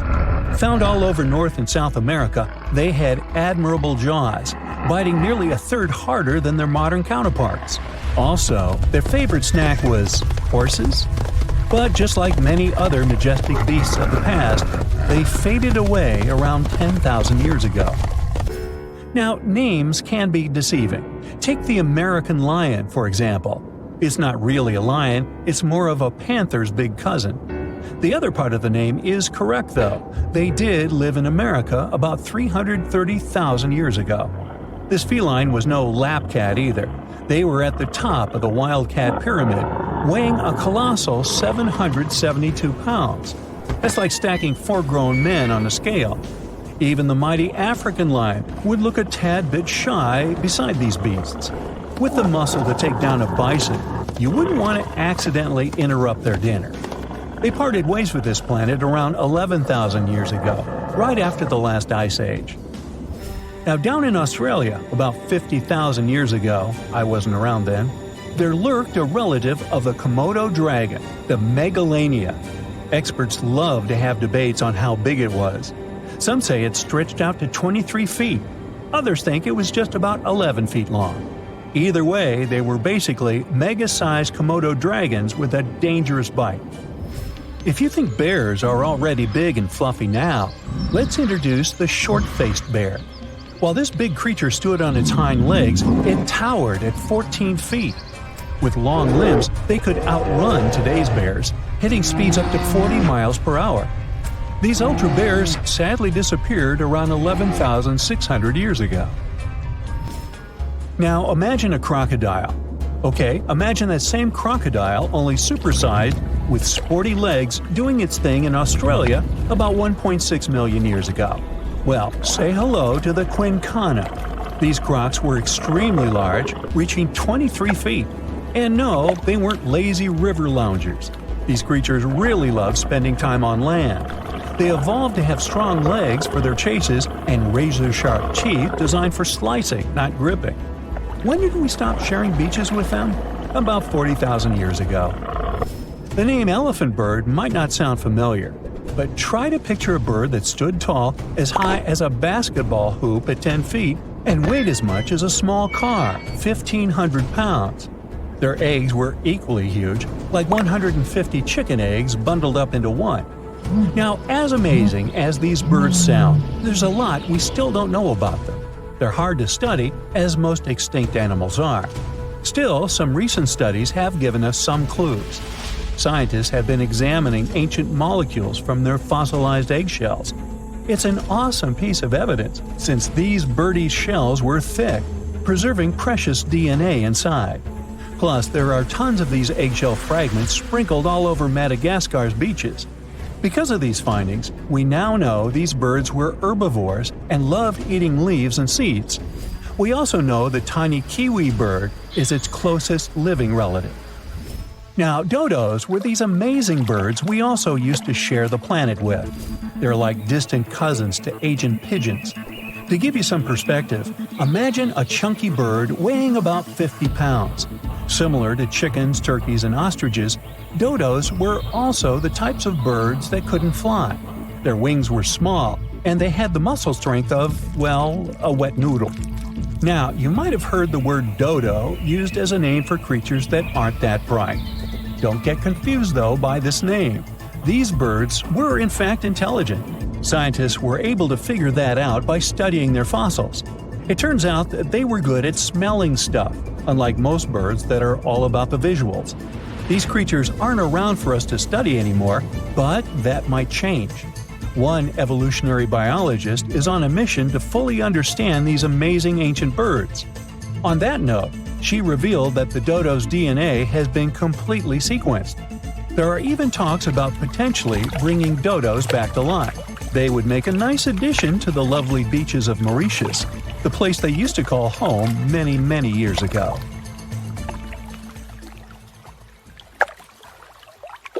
You decided to go scuba diving for the first time. The water is clear and the sun is shining on the seabed. You take a few selfies and the fish swimming by when suddenly the ocean goes pitch black. You look up and, oh my, what is that gigantic animal? It's definitely not a shark, not a whale. Is it a turtle? Yup, but fear not, it's not gonna hurt you. If you had lived on this same Earth about 72 million years ago, then maybe this could have really happened to you.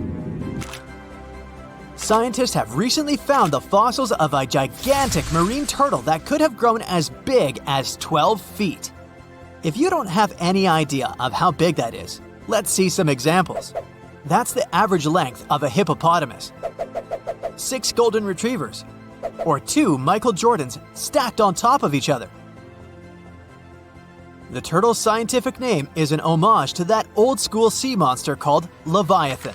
Maybe you remember this from old-school history lessons.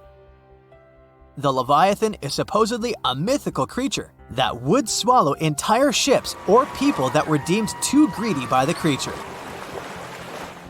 Can you imagine being swallowed by this humongous sea turtle? No, thank you. The fossils of this gigantic creature began to be excavated between 2016 and 2021, all the way in northeastern Spain.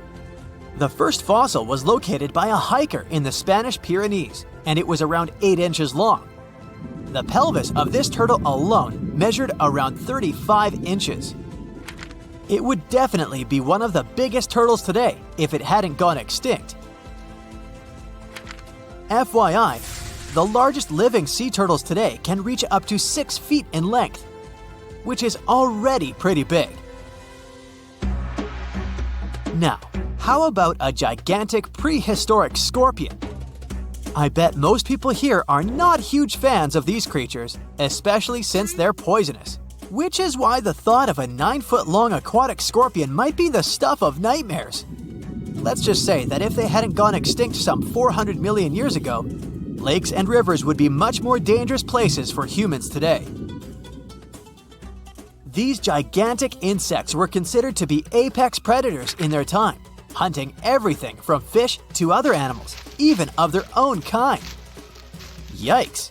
I got goosebumps just imagining these creatures. Should we thank the asteroid that hit our planet now or later on in this video? Another prehistoric animal that would shock humans if it were still alive is the so-called Megatherium, a gigantic sloth. This huge sloth is believed to have grown up to 20 feet long, and its weight could be up to 8,000 pounds. It was found in the woodlands and grasslands of South America. The creature used to stand on its 2 feet in order to reach leaves on high branches. These giant sloths had huge claws. They helped them climb trees. I gotta say, I feel uncomfortable imagining these elephant-sized sloths climbing trees. Oh, of course, some dinosaurs will make our super-sized creatures list. But before that, here's a fun fact. Did you know some dinosaurs are still alive today? Scientists have proven that birds are classified as theropod dinosaurs. Such infamous creatures as the T-Rex and Velociraptor belonged to this group. I'm sure you've heard these names even before you watched Jurassic Park. The Velociraptor is that scary dino that breaks into the kitchen. Well, they evolved, gained some feathers, and turned into various species of birds we know today. That means that any bird from chickens to those little blue ones is a direct descendant of dinosaurs. Now, does the name Spinosaurus ring a bell? You can see this huge dinosaur in some museums today. Its fossils, I mean. The Spinosaurus was one of the biggest land predators to walk Earth. Actually, to walk its land and water, since scientists believe that this dino was semi-aquatic. It fed mostly on meat, which means humans would be its natural prey if it lived today. This meat-eating dino lived around 90 to 100 million years ago. It was about 60 feet long, 12 feet high, and weighed up to 22 tons. Its head was around the size of 8 bowling balls and was shaped like a crocodile's face. Basically, the Spinosaurus was a big African elephant with the face of a crocodile. Just kidding. But that would look funny though, wouldn't it? A much more attractive dino was this guy. It's considered to be the largest dinosaur that has ever lived on our planet. What made it so big was its extremely long neck and very long tail. You wouldn't want to stand behind this creature, believe me. If it decided to swish its tail, you'd get catapulted very far away. This creature lived around 100 million years ago, and its fossils were first found in Argentina around 2012. The dino measured 120 feet from head to tail, which made it almost as big as an American football field in width. And have I mentioned it weighed almost as much as a space shuttle? A staggering 75 tons. If it had been a carnivore, it would have probably been the greatest predator. But this big guy was a peaceful herbivore that had such a long neck that it could eat leaves from high trees. Cute, right? We must also talk about the Shastasaurus. As the name suggests, this animal is popularly known as the Mount Shasta lizard. Even though it was a marine reptile and probably never set foot on the mountain itself, this dino was usually around 23 feet long, but there was a specific strand of this species that could get as big as 69 feet long, about the size of the great blue whale. This made it the biggest marine reptile to have ever lived. A fun fact about the Shastasaurus is that scientists believe it didn't even have teeth, which means it could only feed on soft-bodied prey, such as squid, for example. The next animal on our list is the blue whale. Believe it or not, the biggest living animal on Earth actually started small. These days, the average mature blue whale can reach up to 100 feet in length and weigh up to 200 tons. That's more or less the weight of 40 elephants put together, or 30 Tyrannosaurus rexes, or 2,670 average-sized people. Blue whales have to eat up to 50 million calories per day to support that body. That's the equivalent of 30,000 Big Macs, just FYI. But blue whales weren't always this big. They actually evolved from a four-legged mammal that lived on Earth around 48 million years ago. Their ancestor was called Pachycetus, and it was only 6 feet long. Here's a fun fact. To be able to live in the water as one does today, the blue whale had to go through some intense adaptations. A blue whale can replace up to 80 to 90% of oxygen in its lungs each time it takes a breath. A human replaces only up to 15% for comparison. It allows these animals to dive for up to 1 hour at a time, down to a staggering depth of 330 feet. Elephants were bound to make the list. Elephants are currently the largest land animals on Earth. They can grow to be about 13 feet tall and weigh up to 7 tons. That's pretty small if we compare it to the other animals that once lived on Earth, right? But if we placed a 6-foot-tall human next to an elephant, we'll see it's not at all that small. African elephants are bigger than their close relatives, Asian elephants, and they have a similar lifespan to humans, up to 70 years. Pokemon might have made us collectively wish that salamanders were real-life dragons, although they're not. They can still be pretty cool, though.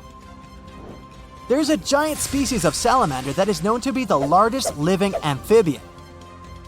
They can grow to be as long as a regular-sized human, reaching up to 6 feet. I bet that wouldn't be a pleasant underwater encounter. Your heart is racing. You're running for your life from one of the biggest creatures you've ever seen. A giant reptile on 2 legs, sprinting right behind you. You hear the sound of a raging river next to you, but decide not to jump in. Thick leaves and bushes keep blocking your path, and you keep getting stuck in the mud. Everything around you is out to get you, and there's nowhere to hide. You spot a hollowed-out tree trunk and crawl inside. Whatever's out there is getting closer and closer. You hear deep guttural breathing and huge stomping. It's getting closer. You see a large tail from a crack in the tree trunk, swinging and knocking down bushes and small trees. Whatever it is, it's sniffing you out like those dogs at the airport. And right next to your face are giant bugs the size of a house cat. Perfect. You've always been scared to even look at crawly little things, but this one's so close and so big, you can actually see its facial features. It's looking at you like you're the alien. You want to scream, but can't. Then, out of the darkness, more bugs. They're curious things, flicking their antennas all over your body. Okay, this is too much. A bug is one thing, but now, a giant centipede thing is crawling your way. Its fangs are the size of your thumb. You dart out of the tree trunk and come face to face with a giant monster. It stops and stares at you, knowing you have no place to go. Claws and teeth the size of bowling pins. That's enough to keep you up at night. It's getting ready to charge right at you.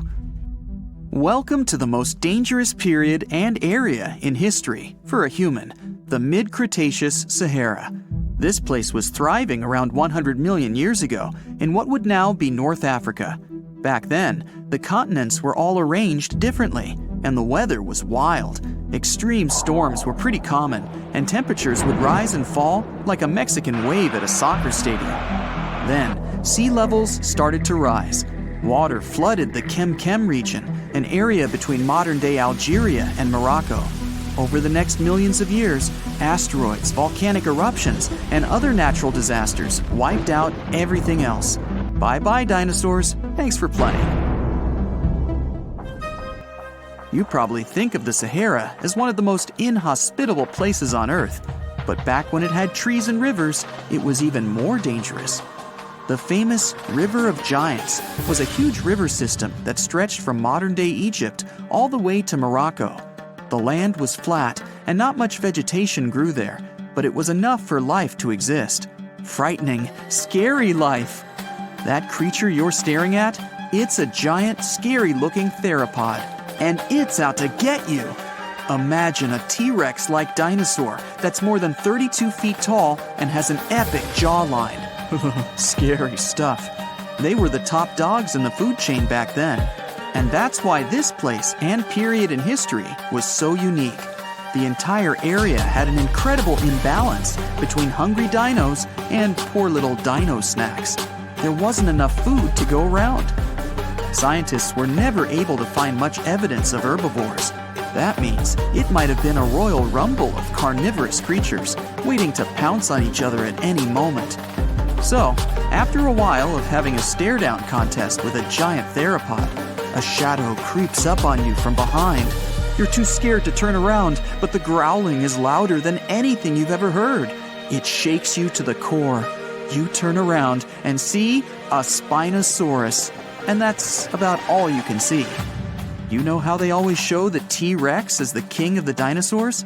Well, this one would be, what, the emperor? It stands about 50 feet tall and has a sail of scales on its back, the size of a regular human. Then add in a crocodile-style snout with razor-sharp teeth and some short, powerful legs. Its diet mainly consists of river fish, but it's looking at you like you're a delicious fish taco. The two alphas are now in a standoff, with you stuck in the middle. But before you close your eyes and get ready to be eaten, they begin fighting each other, knocking down trees. You tiptoe your way out of there and run. The further you go, the better, right? Wrong. Not here, because everywhere you go, there's going to be something dangerous. During this period, there was danger in the sky, in the water, and on land. There were small mammals scurrying around here and there, but they mostly stayed in the shadows to avoid danger. After 5 minutes of running as fast as humanly possible, you make it out of the forest and onto an open plain. Bad move. Now there's nowhere to hide. Suddenly, you hear another shriek. You look behind you. Nothing. It's just short grass everywhere. Then you tilt your head up to the sky and see what looks like a giant bird. Only these are technically flying crocodiles. There were plenty of huge pterosaurs that ruled the skies. Anaconda saharica was a flying reptile that may have eaten fish in the river. Those fish must have been tasty. It had a huge wingspan and long, slender jaws. Oh, and it was the size of a small bus. This one found you and is racing down to catch you. You run for your life, again. And this time, there's no place to hide. Suddenly, you feel talons grasping onto you and you're lifted off the ground. You soar up. If you weren't scared out of your mind, you might have noticed how beautiful the giant river channels below you are. The Anaconda maneuvers like a fighter jet, headed for the mountains, dodging all obstacles. You see a large nest with some mini beasts in it. They're hungry and as large as you. Not a great combination. You try to break free, but it's impossible. The creature drops you in the middle of the nest and flies off. You try to cover yourself, but the little ones keep pecking away. It's only a matter of time before it's too late. You look down below you and see the river. You can't tell how deep it is, but it's got a really strong current. You're out of options. You dive into the raging river and get dragged along with the current. Safe for now-ish. Imagine it's 2021. You're walking along one of the hottest and driest places on Earth, the middle of the Sahara Desert, only to find fossils of oversized fish. They ranged from bite-size to bus-size. Even freshwater sharks lived there. These weren't your average little fishies. Judging by their teeth, those guys meant business. You might even find a giant sea turtle swimming around. Okay, back to your wacky adventure. Luckily, you wash up on a safe sandy part of the river where you're able to relax. You drink some river water and try to find a safe place to make camp. Every noise you hear makes you jump. You sit down and try to enjoy the calmness of ancient Earth. Just when you feel you can finally catch your breath, you see a Spinosaurus walking along the river on the prowl. You run off and hide under a bush. It passes you by. You're safe. Or not. It turns, shakes the bushes and sees you. Just then, a large boom scares it away. It's the sound of you jolting awake. You turn on the light and see your cat staring at you. Those dinosaurs seem so real, probably because of that documentary you were watching right before bed. The entire mid-Cretaceous ecosystem depended on rivers for daily life. Just like all ancient civilizations, rivers were essential for the creatures of the time. And very recently, scientists discovered a new species of snakes that went extinct back then, with no known descendants. To understand these ancient ecosystems, it's important to know a lot about fossils. You might find two different fossils side by side, but those animals might have lived millions of years apart. A word of warning: when you're in Australia, never stick your finger into these holes. They might be home to burrowing spiders. Some species have a bite powerful enough to pierce nails. It feels similar to a hammer on your finger because of the venom. So always give your boots and outdoor clothes a quick check to be safe. Animals sometimes make homes or look for food in them, especially bandicoots. Silk-lined burrows and shady spots might belong to funnel web spiders. The silk works as a trip line to alert the spider inside about what's happening outside. Look for shiny dark brown to black spiders with finger-like spinnerets at the end of their abdomen. Then you'll find them. Males have a hefty mating spur sticking out of the middle of their second pair of legs. When these spiders feel threatened, they make aggressive moves, rearing up and showing off their startling fangs. These spiders, which belong to the Aranida order, are known for their funnel-shaped webs that widen at the entrance. They patiently wait in the narrow funnel for prey to touch the web, then swiftly capture it. In Australia, large brown spiders frighten people due to their venomous bites. They are infamous for causing people to lose their lives in southern and eastern Australia, particularly in the Sydney area since the 1920s. Quick access to the antidote after a bite is crucial in preventing severe consequences. The next spider is one of the world's most dangerous venomous spiders. Phonutria nigriviter is a spider living in South America. People often call it the Brazilian wandering spider. You see, in Brazil, 4,000 people get bitten by this critter each year. The bites can cause serious issues, such as hypertension, blurred vision, sweating, and vomiting. You wouldn't want to meet with this creature, as you can also face way more severe consequences than blurred vision. In some situations, its kiss can take a life.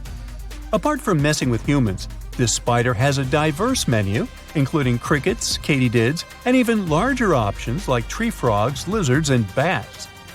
Operating under the cover of darkness, these creatures are the most active during the night. They ambush their prey instead of relying on webs. In the daytime, they seek refuge beneath logs or in narrow crevices. They love to be around banana trees, but can be found in urban areas and inside homes too. If you spot them one day, be prepared. This creature's body is covered with thick brown hair and is not that small. In 2013, a London family had to leave their home due to an infestation of Brazilian wandering spiders. The trouble began when an egg sac, hidden in a bunch of bananas, made its way to their local grocery store. No one noticed. When the family bought the bananas, the egg sac broke open. Potentially lethal spiders spread around the house. Over 2,500 people visit poison control centers annually in the U.S. Black widows are spiders with the signature hourglass mark on their bellies. Well, let's talk about their bite. These creatures have a bad reputation because their venom is supposedly 15 times stronger than what rattlesnakes pack. When they bite humans, the bite causes muscle aches and nausea. The venom can even mess with breathing by paralyzing the diaphragm. Despite these cases, most people who get bitten don't end up with serious issues unless they're elderly or very young. These sneaky creatures don't pick just one spot to hang out. You can find them in wood piles, burrows, or among plants that act as scaffolding for their webs.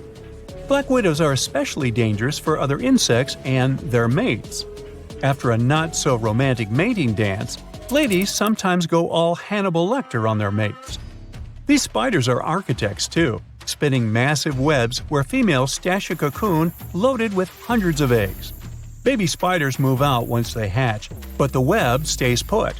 Those webs are also traps. Different kinds of prey later joined the black widow's spooky snack collection.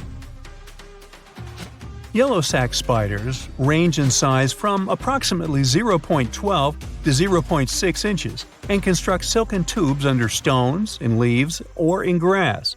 They're found across the United States and southward toward Mexico and South America.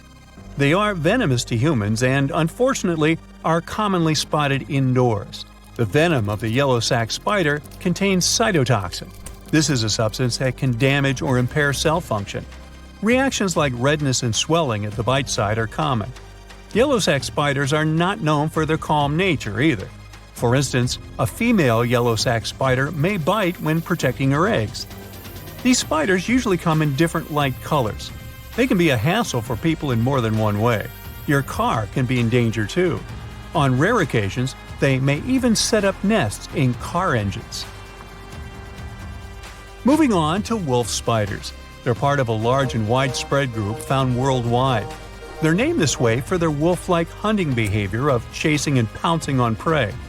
Around 125 species exist in North America, and approximately 50 live in Europe. These spiders are typically dark brown, with long, broad, hairy bodies and sturdy elongated legs. Like me. Just kidding. They're super speedy. While they usually create silk-lined tubular nests in the ground, some may conceal the entrance with debris. Others build turret-like structures. A few species also spin webs. Wolf spiders may bite in self-defense. They are venomous, but their bites are not considered dangerous. Some people who are allergic to spider bites may experience nausea, dizziness, and an elevated heart rate. The bite of the spider's large fangs is similar to a bee sting, so it can cause a physical wound at the bite site, and the venom may cause itchiness. The combination of their powerful bite, rapid movements, and startling appearance can be quite unsettling. Beware of the redback spider, the close relative of the notorious black widow. It used to live in Australia, yet it has managed to spread its web across New Zealand, Belgium, and Japan through grape exports. The distinctive red stripes or hourglass marks on their black backs are more noticeable in females.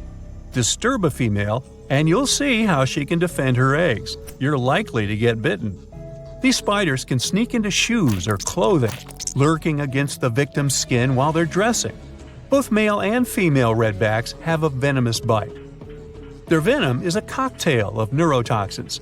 It can cause sweating, rapid heartbeat, and swollen lymph nodes.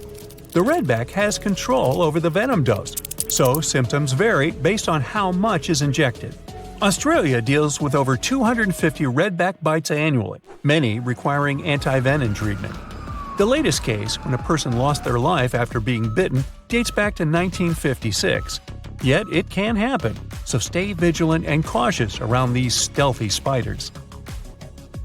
Let's talk about the heavyweight champion of the spider world, the Theraphosis blondie, casually known as the Goliath bird eater. This giant tarantula can stretch up to 11 inches and tip the scales at 6 ounces. To put it in perspective, this spider is big enough to cover your dinner plate and is certified by the Guinness World Records. The nickname might make you picture a tarantula feasting on a hummingbird, but that's more of an artistic exaggeration dating back to the 18th century. These spiders are more into munching on arthropods and rarely go for bird snacks. Goliath bird eaters don't bother with webs like their spider buddies. Instead, they're all about silk, using it to line their cozy burrows beneath the forest floor.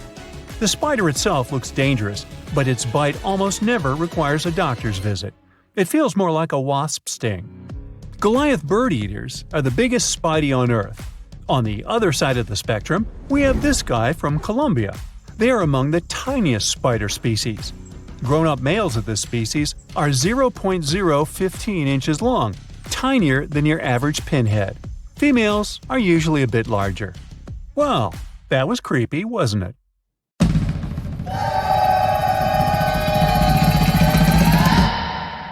The liger is probably the most popular hybrid animal and an incredibly large cat. You won't see them in the wild. People most deliberately breed them. Lions and tigers don't even inhabit the same areas. So, a liger is a mix of a male lion and a female tiger. and they can grow to be very big in a pretty short period of time. They're actually the biggest cats in the world. Hercules, the largest recorded liger, is a real example of that. 922 pounds and 10.8 feet long. Imagine taking him for a walk. Ligers are mostly way bigger than either of their parents. In most cases, they behave and look more like lions than tigers. But they have some tiger traits too. For example, striped backs, and they're crazy about swimming. The taigen. Nobody could fault you for thinking the taigen and liger are basically the same animal. I mean, they're both a combination of tigers and lions. But a taigen comes from a crossbreeding of a male tiger and a female lion. They're usually smaller than their parents, and definitely much smaller than their giant, could you call them siblings? In most cases, they inherit charming looks from their tiger fathers, but they get some interesting traits from their mother's side too.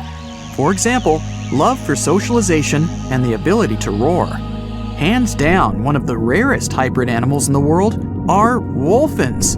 These fellas are a mashup of a female bottlenose dolphin and a male false killer whale. Its name might make you think differently, but a false killer whale belongs to the dolphin family. They're not even related to killer whales. Wolfins are such an interesting 50-50 mix and balance of their parents. They have dark gray skin, the perfect blend of a black false killer whale and light gray dolphin skin. Dolphins have anywhere between 80 and 100 teeth. False killer whales have 44. And their hybrid young is halfway, with 66 teeth in total. What would it look like if algae and a slug paired? No need to imagine. You have a green sea slug to check the result. It lives in salt marshes in Canada and New England. And it's possibly the weirdest hybrid creature you'll see in this video, and in general. Part plant, part animal. So, some slugs seem to have been very sneaky while stealing the genes from innocent algae that they have eaten to enable them to look like this. Since they're partially a plant, they can produce the plant pigment called chlorophyll. That means these unusual slugs can even photosynthesize. That's the process plants use to turn sunlight into energy. So they produce their own molecules that contain energy without having to eat anything at all. When scientists first discovered it, a green sea slug was the first case of a multicellular animal that's able to produce chlorophyll. What do you get when you mix a male leopard and a female lion? You get an interesting hybrid called a lepin. These animals grow to be almost as big as lions, but they still have shorter legs, similar to their father leopard. They inherit some of his other traits too, like a love for climbing and swimming. You can have a union with a male lion and a female leopard too, and the result is called a leopard. Male lions are usually around 10 feet long and weigh about 500 pounds. The female leopard is way smaller, only 5 feet long, with a weight of about 80 pounds. The difference in size here is too big, so this pairing really doesn't happen that often. Okay, how about a buffalo and a cow? When you were little, maybe you thought that they could be a good match, but in reality, the combination creates an unusual hybrid animal called a beefalo. Not many types of hybrid animals can reproduce on their own, but a beefalo can do it. When a grizzly and a polar bear get together, it results in a growler bear, or grizzly bear, or grizzlar, whichever you like the most. You can see them even in the wild. These two types of bears have a mutual contempt for one another. Yep, they're not good at living together in a mutual habitat. But even though it's rare, the love can still happen and result in these cute caramel-colored hybrid growler bears. In most cases, they'll be a bit smaller than polar bears, on average 60 inches tall at the shoulder, and approximate weight 1,000 pounds. But they're well equipped for surviving in warmer climates, thanks to the genes they got from their grizzly family side. Now let's get to one pretty tough fella, the jag lion. As its name implies, it's the hybrid of a jaguar and a lion. We don't know much about these intriguing big cats because only a few of them exist. But there was an unintentional mixing between a black jaguar and a lioness, which eventually resulted in 2 jag lion cubs. One had a dark gray coat with black spots because of the dominant melanin gene black jaguars usually have. The other one had a lion color and the rosette pattern spots that remind you of a jaguar. Yep, you already know it. There are also jaguars, a hybrid of a female jaguar and a male lion. That's some colorful family. Speaking of wild cats, have you ever heard of a savanna cat? Savanna cats are in both categories of house pets and exotic hybrids, since they're a mix of a domestic cat and a wild African serval hybrid animal. We're talking about striking animals, almost as big as a domestic cat. But what gives them their exotic look are their tall bodies, slender forms, and spotted coats. These cats are extremely loyal, intelligent, and loving creatures. Here's one unexpected mixture: a zebroid. Technically, it's a name people use to describe a hybrid of a zebra and any equine species. But when you pair a zebra and a horse, their young is called a zorse. Zebra hybrids mostly look like whichever animals they've been crossbred with, but with the striped coat of a pure zebra. Most of these hybrid creatures don't even have fully striped coats. You can mostly see the stripes on non-white areas of their bodies and legs. Speaking of zebra hybrids, check out this adorable creature. It's called a zonky, or zedonk, zebras, zenki. Take your pick. They're mostly either tan, gray, or brown in color. You'll distinguish them by unique stripes that are darkest on their legs and belly. Unlike some hybrids, such as the liger, zonkies can normally live in the wild. In fact, that's where you can find them, living life to the fullest across savannas and open woodland, mostly in Africa. Can you guess what a geep is? Yep, a combination of goat and sheep, and definitely one of the most adorable and cuddliest hybrid creatures in this video. Geeps are very rare. Some experts even believe it's possible that they're not true hybrids, but just sheep with certain genetic abnormalities. After all, sheep and goats do carry different numbers of chromosomes, which means cross-species mixes are almost impossible. When a camel and a llama get together, you get a cute little thing called a kama. Similar to beefalo, the kama also produces the best economic traits of both its parents. The first one was born in 1998. Kamas don't have camel humps. Their body is covered in soft, fleecy fur, similar to their llama side of the family. They can drink big amounts of water at a time, so they can survive with almost no water at all for pretty long periods. The coy wolf is a hybrid where nothing looks that unusual to most people, since the coyote and the wolf are not that drastically different in their looks. After all, these two species only diverged around 200,000 years ago. Now they're still able to mate and bring coy wolf cubs to the world. People living in eastern Canada and the US might be familiar with these smart, adaptable animals that inhabit their forests, neighborhood parks, or sometimes even cities. These hybrids have emerged over the past century or so, and they've picked up the characteristics of both their parents. When a coy wolf is fully grown, it's somewhere in between the size of both parents, but it's also 55 pounds heavier than pure coyotes and has a bigger jaw, longer legs, smaller ears, and a bushier tail. Check out the narluga, an extremely rare creature whose parents are a narwhal and a beluga whale. It's a pretty strange animal, but far from being lonely, they mostly live in the North Atlantic. Scientists had suspected their existence for decades. In 1990, they found an unusual-looking whale skull located in an Inuit hunter's tool shed in Greenland. People from that area said that there were other similar-looking animals, and they fit the description of neither a beluga whale nor a narwhal.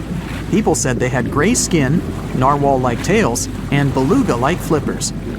Narwhals and beluga whales are similar in size, and they share a family, the Monodontidae family. So it may not even be that surprising that they're able to successfully breed in the wild.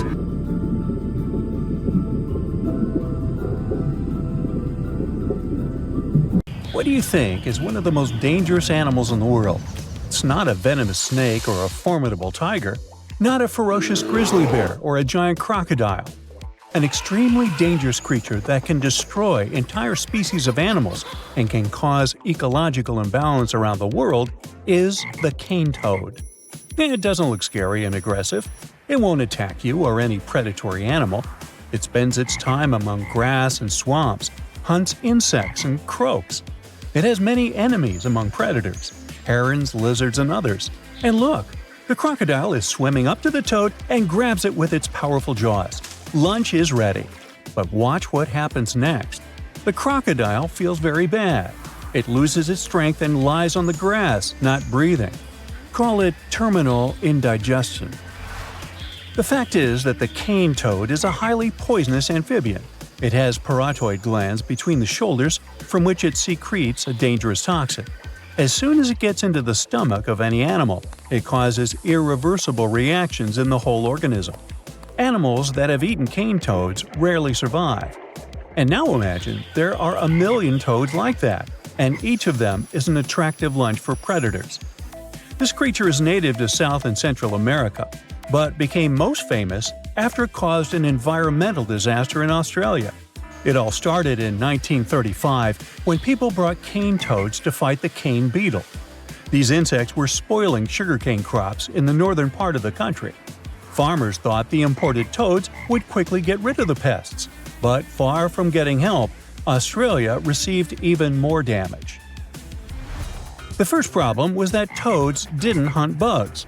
Well, that would have been nice to know beforehand. Insects lived on the tall stalks of reeds, and toads couldn't jump as high, so toads would feed on other insects and multiply rapidly. Initially, about 100 reed toads were brought. Farmers managed to breed more than 2,000 of these animals and release them into the fields. The amphibian population grew to 200 million in less than 85 years. They flooded Australia and caused a decrease in the population of those predatory animals that fed on them. Unfortunately, the local fauna didn't manage to develop immunity to the toad poison.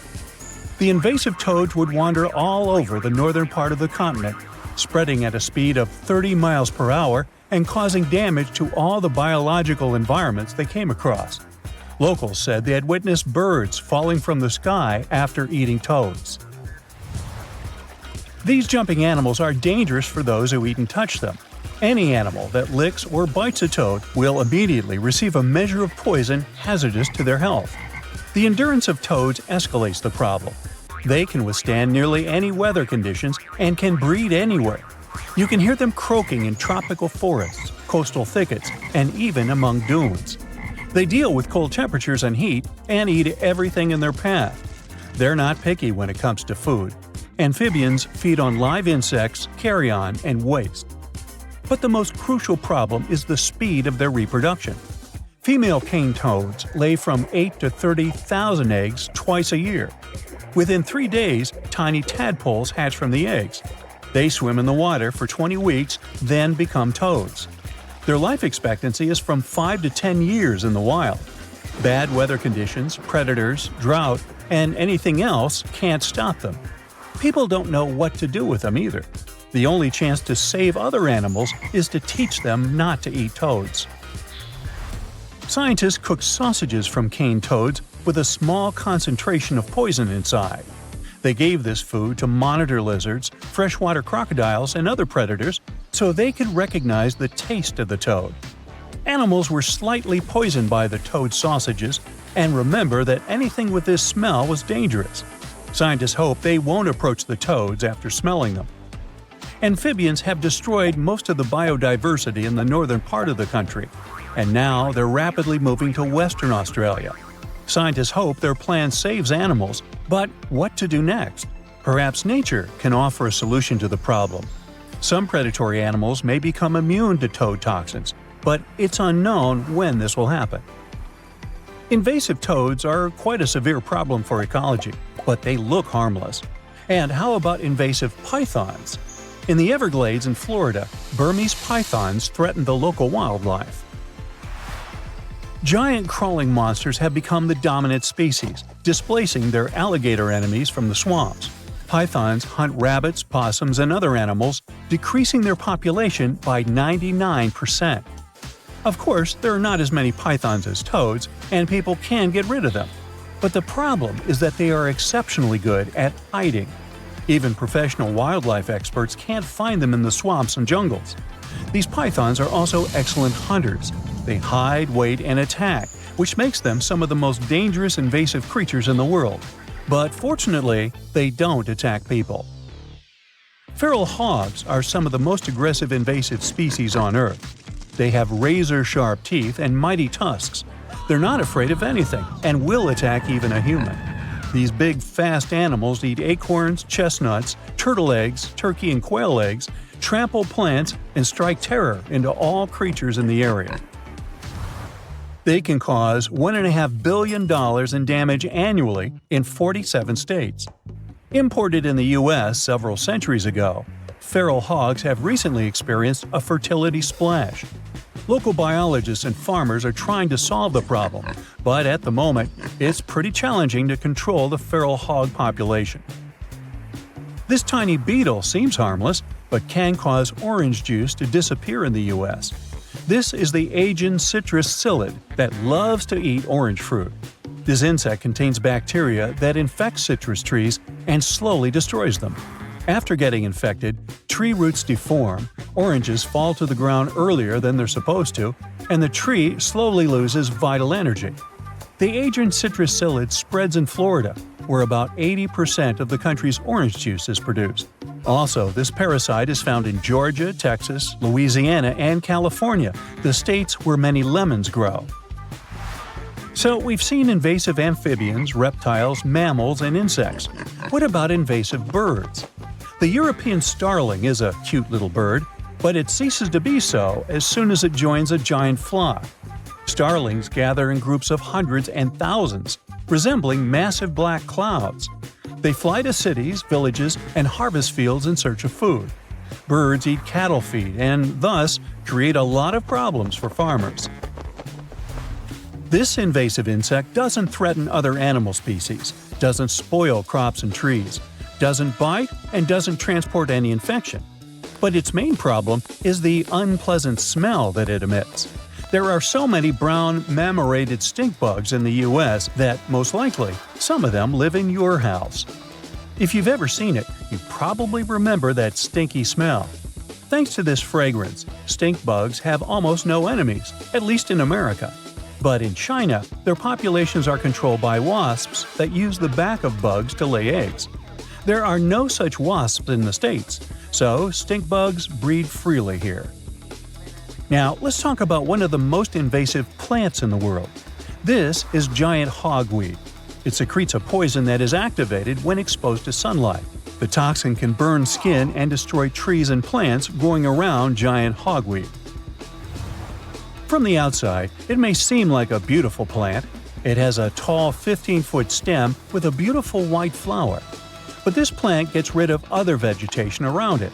Giant hogweed releases its seeds, and a light breeze spreads them for miles. When new plants grow, they destroy any other plants living nearby. The problem is that giant hogweed has no enemies. Insect pests can't eat it because of its poison. Animals also avoid it. Well, maybe nature will create some bugs that will eat its leaves and thus restore the balance.